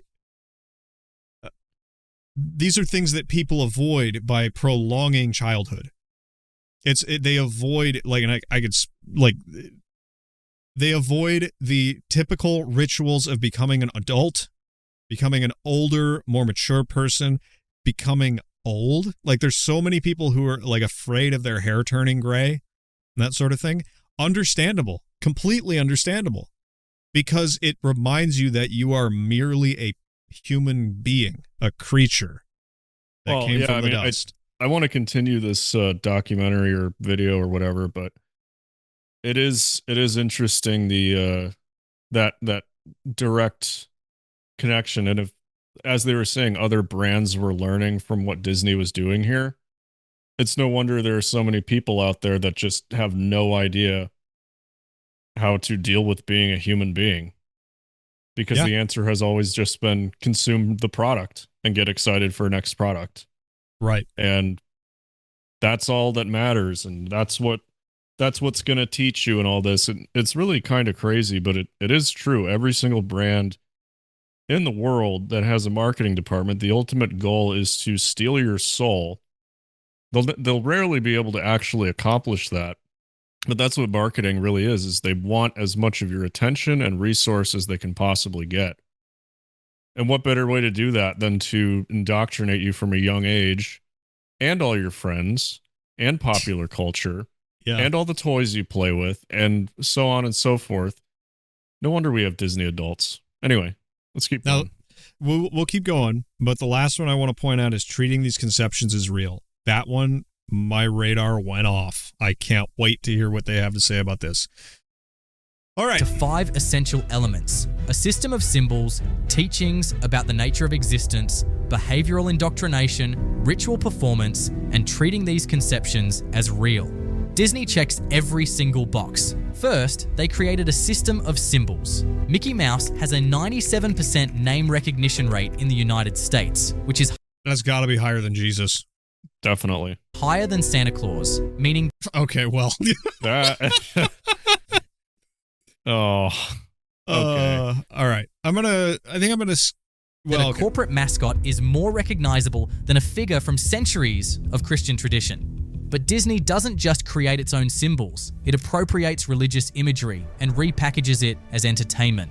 In Snow White, the poison apple comes from the Garden of Eden, and she prays on her knees, asking God to bless the 7 dwarfs. In Pinocchio, Geppetto being swallowed by a whale parallels the story of Jonah. In The Lion King, the opening ceremony where Rafiki anoints Simba resembles Christian baptism, and the circle of life is lifted from Hindu concepts of reincarnation. So interesting to see how basically the most famous kids entertainment company used to very much include Bible verses as well as a ton of Christian references when it comes to prayer and self-sacrifice. Second, we have the teachings about the nature of things, and Disney tries its best to preach a very specific worldview, that we should all practice a Protestant work ethic, but without God. According to Disney movies, hard work always leads to success. Good always wins. Evil always loses. And all you have to do is just believe in yourself for magical things to happen. One scholar calls this secular Toonism, where magic replaces divinity, but the moral framework stays. That is really good. Is the same. And third, there's behavioral indoctrination. Walt Disney once said, "I think of a child's mind as a blank book," which echoes the Jesuit strategy. Give me a child before 7, mine for life.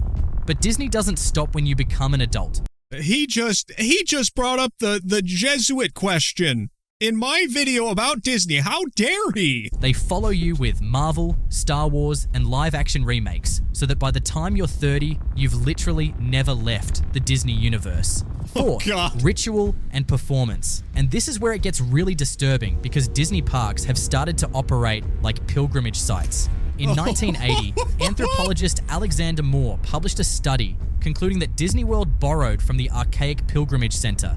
The multi-stage journey to the Magic Kingdom mirrors a traditional pilgrimage, and 70 to 90% of Americans have visited a Disney park, according to the Smithsonian, which is one of the few things that 70% of Americans agree on. These parks have become almost sacred spaces. The major way that cast members get around is through the utilidors. There is just this maze of tunnels that go everywhere. Not for entertainment, I can tell you that. But all cast members basically enter the utilidors at the same place, and then from there, they walk to wherever they're going. You're not allowed to walk in the park outside of your land. That is going out of theming, and it is not allowed. You're not allowed to litter and to swear, but most sounds awesome. We shouldn't be allowed to litter and swear here. I'm not totally convinced by this slightly schizo way of doing this. Where it's just this guy has no understanding of religion at all. Yeah, I don't like. This is where, I mean, I guess I could totally be wrong about this, but I don't feel like that this was as intentional as he's making it sound. You know how it sounds? It kind of looks like Walt Disney himself came up with this grand conspiracy to create a religion out of his brand. Yeah. I think that's just most businesses that are doing it well. Yes, I would agree with that. I think the reason that it's scary, and and I think the comparisons with religion will make some people uncomfortable. But, speaking as the resident agnostic, I think they obviously share a lot of the same strategies, and those strategies were lifted from major religions. Right. And it's really disturbing. Well, this is a common distinction I try to make between conspiracy and natural response to natural phenomenon, right?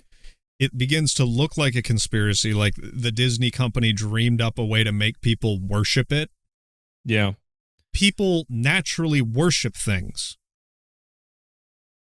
But these people are still your customers. You still have to make money off of them somehow, right? Mm-hmm. You can't help that normies are going to go out there and become fans. That's just going to happen. People are going to be like, oh my God, like this Disney company makes everything that I love. And then that little bit in there that he said about people will be consuming, these are products designed to be consumed from birth to death. It just makes me think of the Lego movie. Doesn't it make you think of the Lego movie? Yeah. Where it's like, but what's the name of the company? I don't remember. It's like Oscorp or something like that. Oh. But they're so cool. They make everything. Voting machines, all history books. Yeah. Yeah, I'm wondering, because a lot of times I hear people trying to make the distinction between a cult and a religion, and the argument I usually hear is, well, a religion is just a cult that's broadly accepted and has more members. Mm-hmm. Which is, I think, completely wrong. But you think about, if Disney is a religion, in a sense, it's, for one, a religion of Babylon. Yes.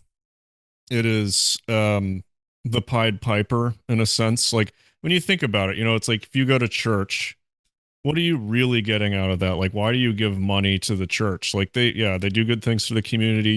You get a spiritual benefit from being there. Whereas Disney, you give them $3,000 or whatever, you get all this junk with it. Mm-hmm. But it's spiritually devoid. You're not actually getting a spiritual benefit from it, but some people might perceive it as superior. But I think that's if you're lower on the spiritual spectrum, really. If you're still believe that material gain is a spiritual good, which is what every company in the world wants you to believe. I'm sorry, I'm on a bit of a rant. That's all right. Go ahead. Yeah, why that's what all these brands want. If man, my brain's going in so many different directions.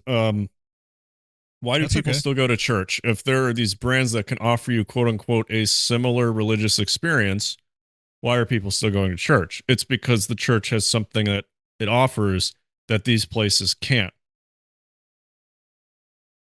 Right. And what would that be? What would it be?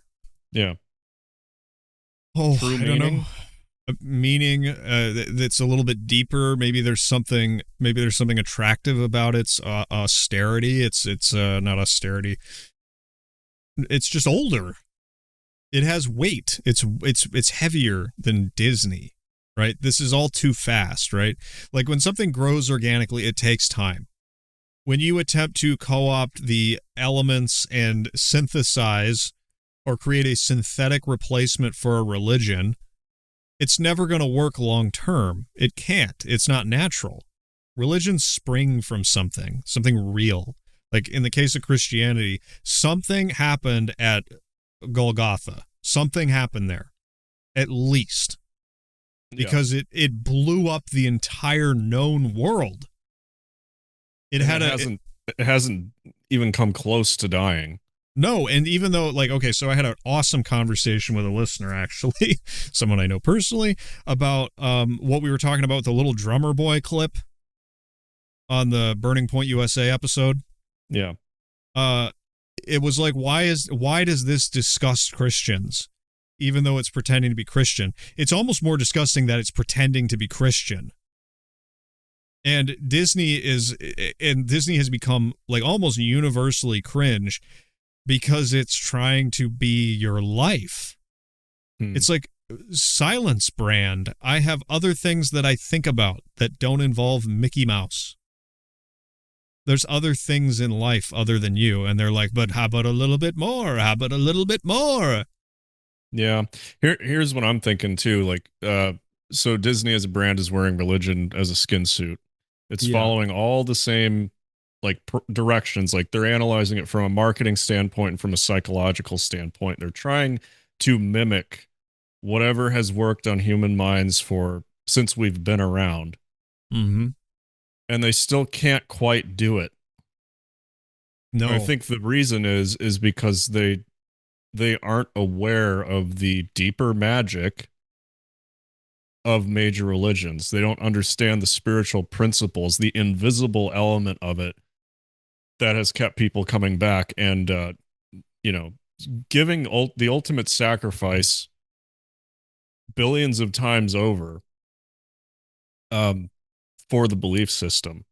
Mm. And there's something they can't figure out with psychology.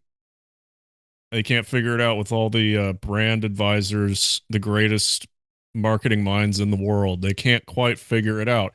They sure are trying, and it's probably why they're one of the most cringe brands in the world, unless you're in on the joke. Right. I mean, Disney itself has some elements of esotericism, without a doubt. There's mysteries around certain movies and scenes. There's mysteries in the park.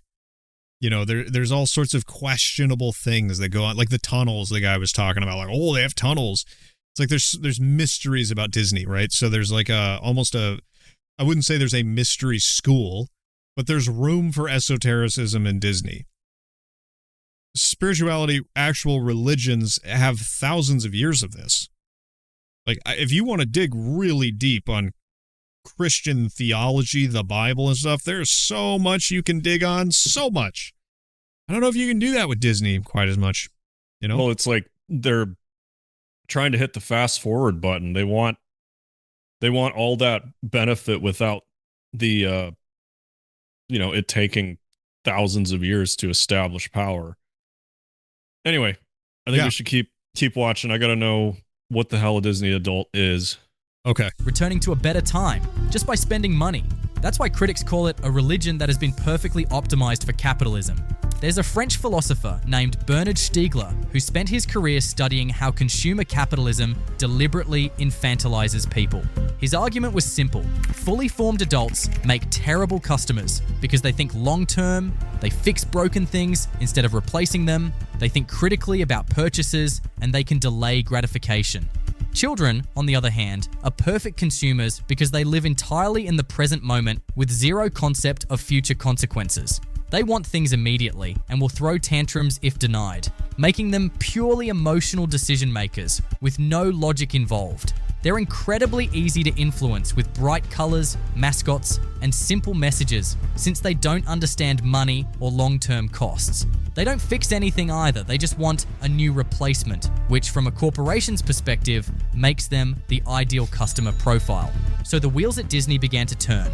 What if they could create adults who think like children but have adult bank accounts and credit limits? They'd be the perfect consumer because they'd have an adult's disposable income with the impulse control of a child. And that scene right there from WALL-E with the fat people on the flying chairs, that's why they framed John Lasseter. I'm telling you. It's there.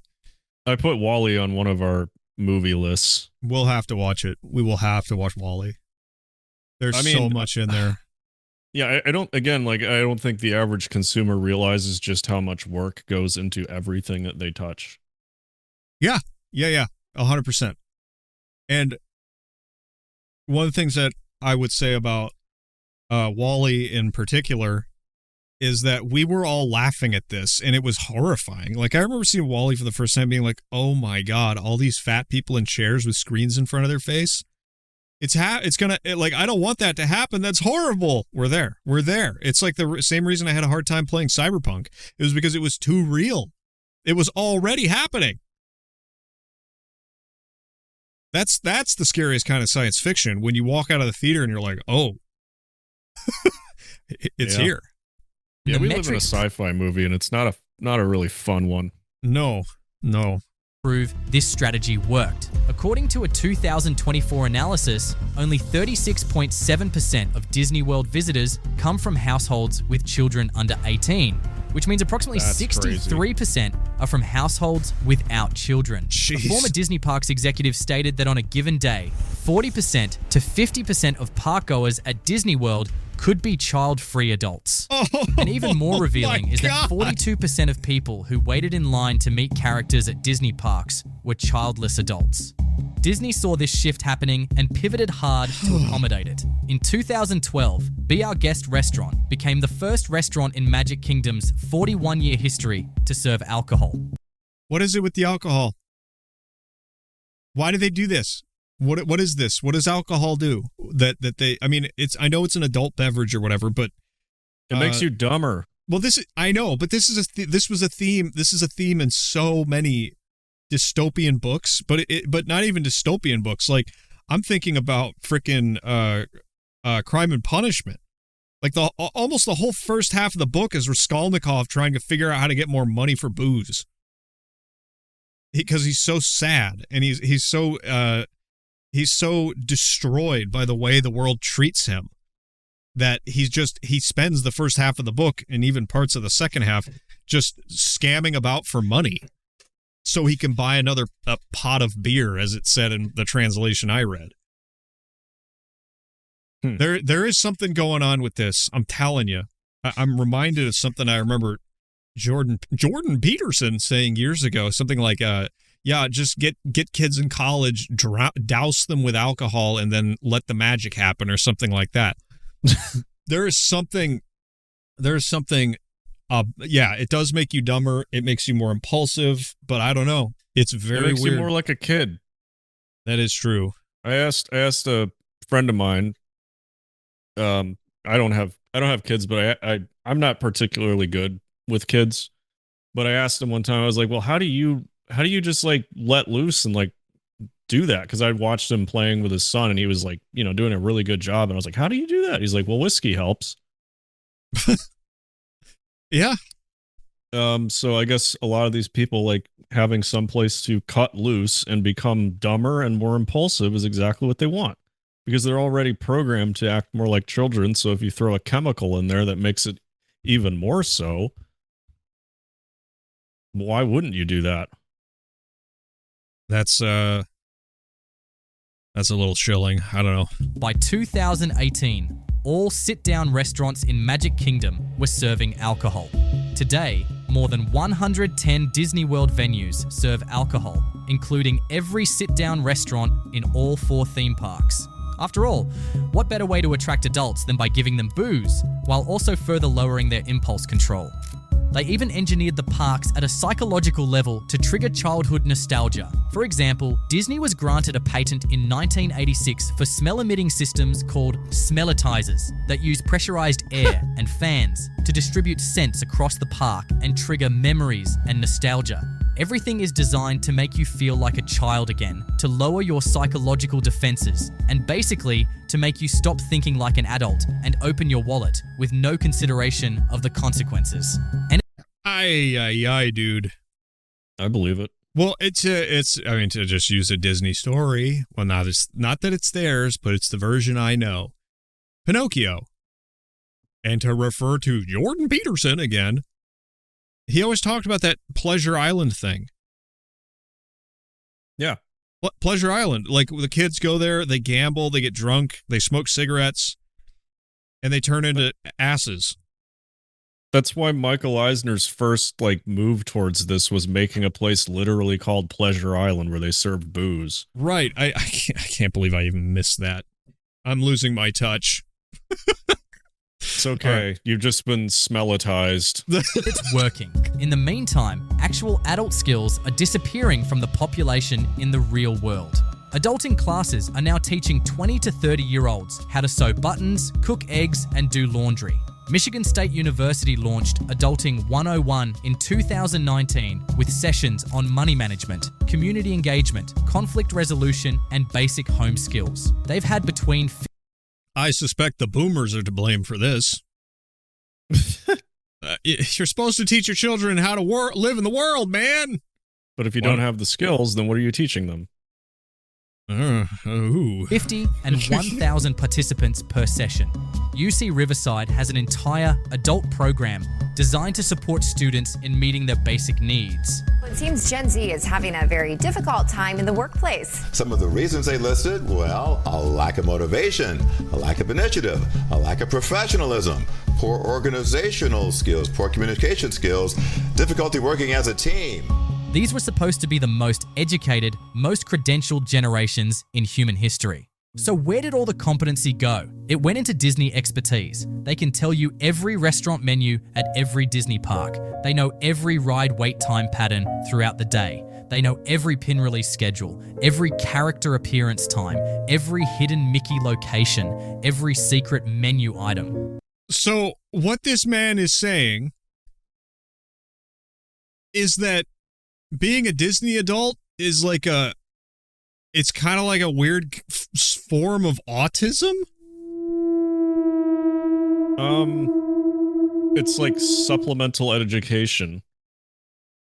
It's the lore, education yeah. system is garbage, but I mean the systems that you would learn studying a brand are designed to be enticing and exciting, right? So like actual knowledge, actual education, instead of spending time learning that kind of thing, you're spending time learning about a brand.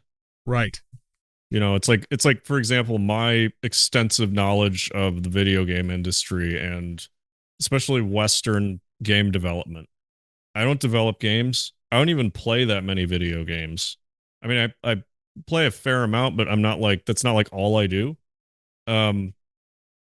But all of that time that I've poured into learning something that is essentially useless and is feeding Gaben and his Steam machine, that's exactly what they want. And you know what? Basically what that comes down to is like, where are you putting your time? Because you have a limited amount of that, and you have a limited amount of capacity in your brain. So if companies are all fighting to fit as much of their information into your brain as they possibly can, you're not going to have time to do things like learn to cook eggs. Right. There was a girl I knew in college. She was like a Tumblr fanatic, and she was obsessed with like every major cartoon, Disney, all this crap. And she didn't know how to boil water. That's crazy. And, it came from parents who pampered her and permitted her basically to not have to do anything herself. She was not a good friend of mine, but I did know this person. I did know the story about how she had to ask my fiance how to boil water. Because her parents didn't bring her prepackaged food like they did every week because they were busy. That is insane.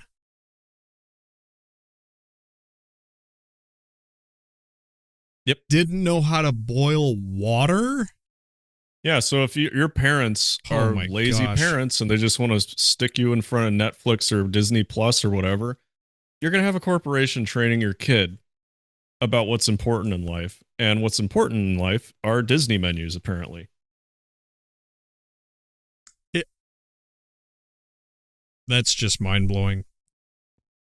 You're right. There was always, but man, yeah, lazy parents. Like the apple doesn't fall far from the tree. Where did Disney adults come from? They came from other Disney adults. Or at least people who thought like Disney adults. They're the corporate dream. You're generating quite literally whales. Yeah. That's what they call it in gaming. Yes. There's somebody who won't be able to resist everything that you sell them. Right. And those are the And all people these- you want to target. all these Yeah. people in these pictures are fat. Yes. They have Anyway. nothing else.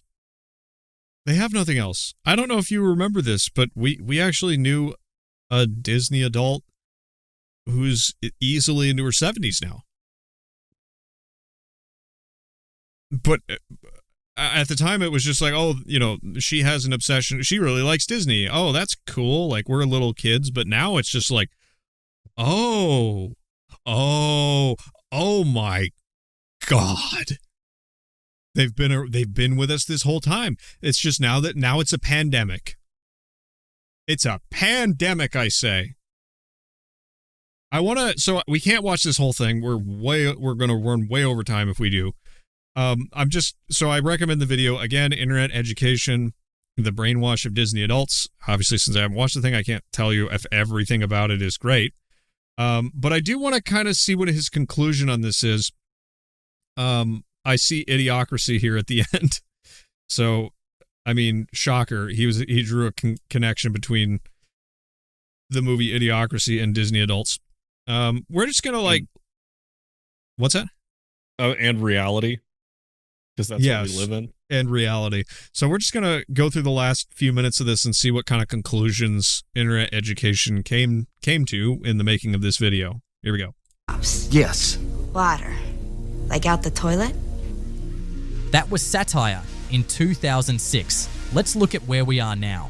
In 1966, the BBC interviewed British children aged 8 to 12 about what they thought the year 2000 would be like. Their responses were shockingly articulate. One said, It'll be so overpopulated, there'll all be wars, all nuclear explosions and everything.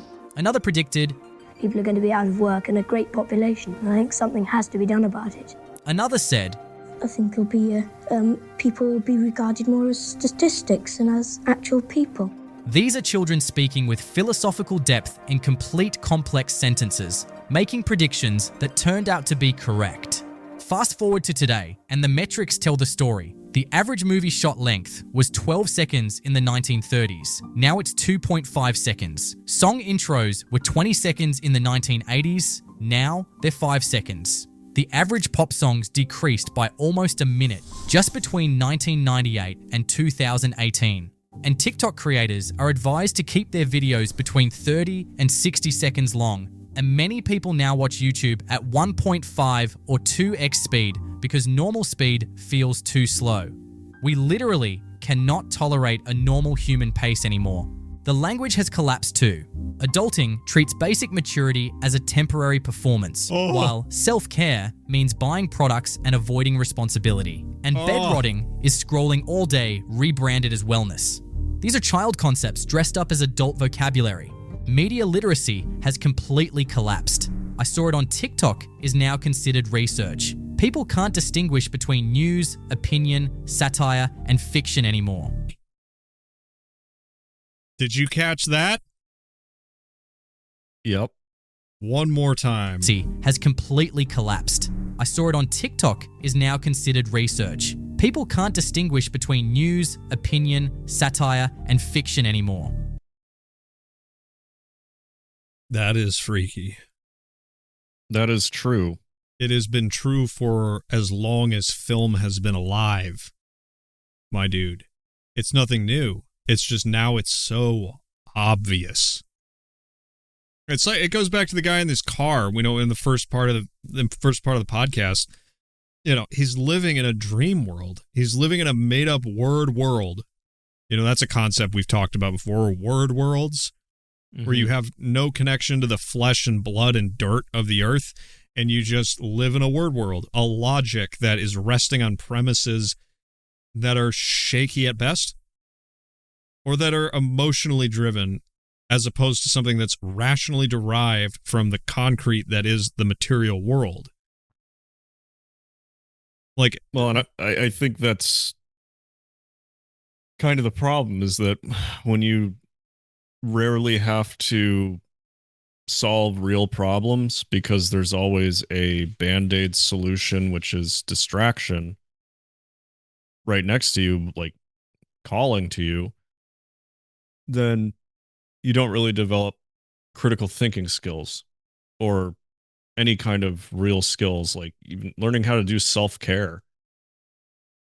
And I think that's what's really upsetting about this. Like, there's no way you can really escape from it unless you are actually Amish or off-grid. Yeah. Yeah. Because I know that I'm guilty of a lot of these symptoms. Of course. And I know that there is a better way to do things.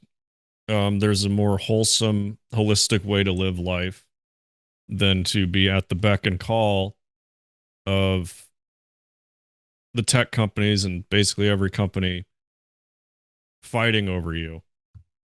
Yeah.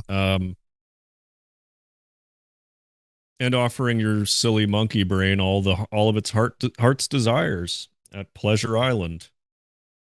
Yeah. You stick around too long, you actually turn into an ass. Yeah, exactly. And it's becoming more and more difficult to fight back. Well, but you got to take whatever ground you can get. Yes, that's right. You can take ground in your personal life, because all of this is just influence. It can't make you do anything. It can trick you, talk you into it. But if you're aware of what's going on, you have a much higher chance of, like, figuring it out, maybe. But yeah, what he's saying here about not being able to distinguish between the reality of life and the word world in which most people live, absolutely true. We've lived with the screen so long. Like, imagine a world before the screen, a world before the movies, a world before you got all of these ideas from people with cameras. You know what I mean? Like, what I'm trying to say is that you remember that story that everyone tells about the Buster Keaton movie, I think, where he's running from a train and it's coming toward the camera. And back in the day, people dove out of the way of the train in the theater. You remember that? Mm-hmm. What I'm trying to say is that dodging the train in the theater was the high IQ move. Yeah. The midwit was the one that stayed, oh, but it's just a picture. The low IQ person dove out of the way. The high IQ person dove out of the way. All right. Just a little bit more of this and then we're done. Trust in media has dropped from 72% in the 1970s to just 31% in 2024.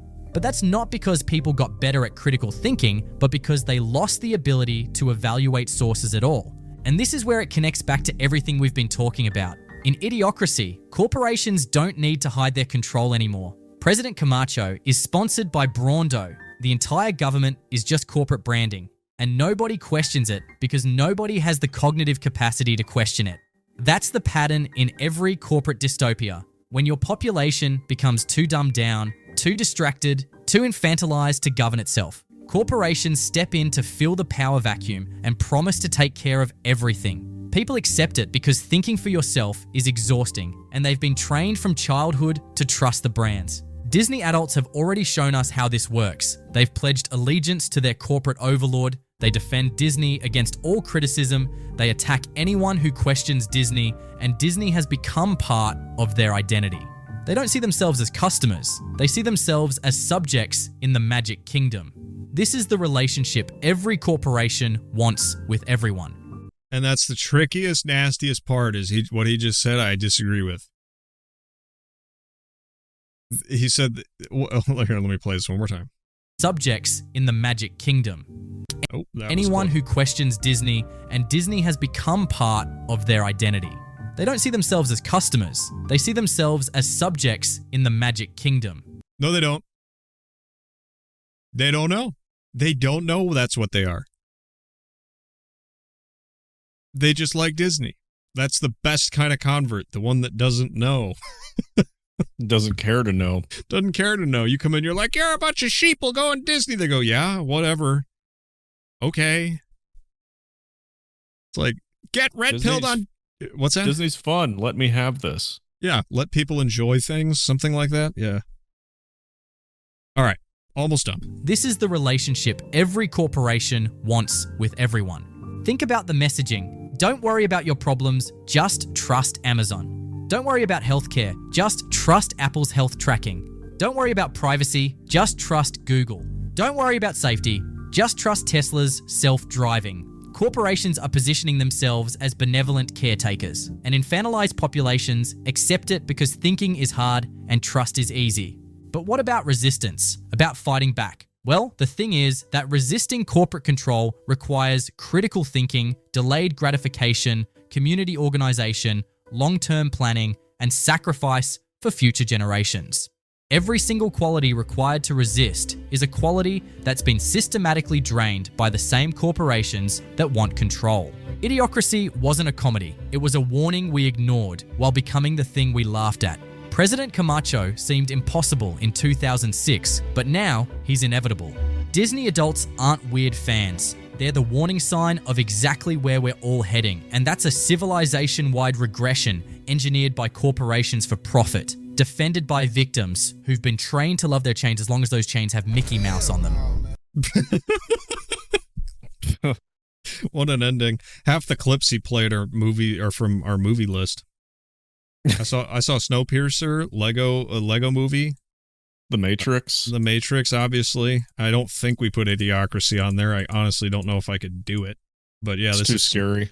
This is Snowpiercer. Man, in light of that, I gotta see if it's on YouTube. I really doubt it. It's an Alex Jones clip. Let me see if I can get it here. Yes. Well, guys. Is this what's gonna play us out? I don't know. Let me see if this is it.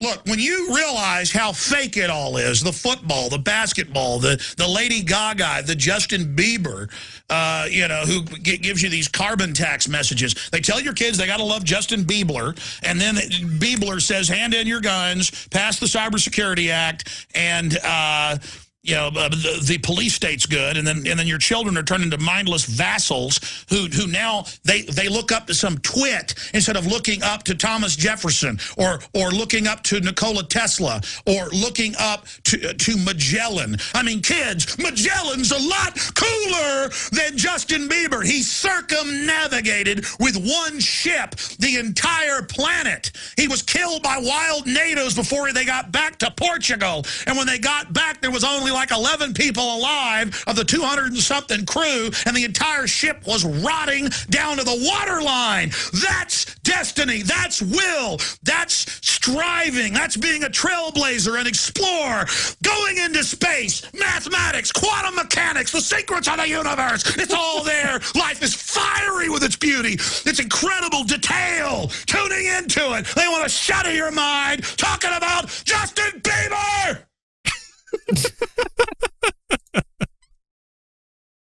What's not to love? Oh, he's so right. He is right. That was fun. Thanks to Whole Milk Enjoyer for sending that one in. Yeah, I didn't come into this one expecting to talk about Disney again, but I always love picking apart that monolith of whatever it is. Of whatever it is? What are we talking about here, Adam? What are we talking about? Corporate religion, secular Toonism. Yes! I really need to write that one down. That's a killer. Secular Toonism, was it? Yeah. I feel like there needs to be a whole video on that. But anyway, thanks everybody for joining us. Remember to like the show and hit that share button that doesn't work. If you want us to read a note, you can send it in via the link in the description. I believe there's a tip function on YouTube, but I'm sure I haven't set it up. Either way, hope you enjoyed yourselves. This has been the Clowntown Chronicle. Am I forgetting to shill anything, Adam? No, I don't think so. Okay. Well, everybody, hope you had a great Christmas. Hope you have a wonderful New Year. We got a whole nother year of this crap coming at you. And I can't wait to break it all down with you. Have an awesome week, everybody. We'll see you next time on the Clowntown Chronicle. White butt statue. We are here to watch.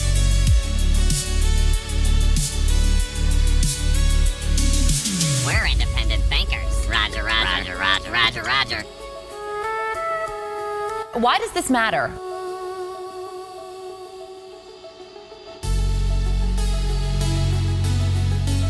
Because we live here.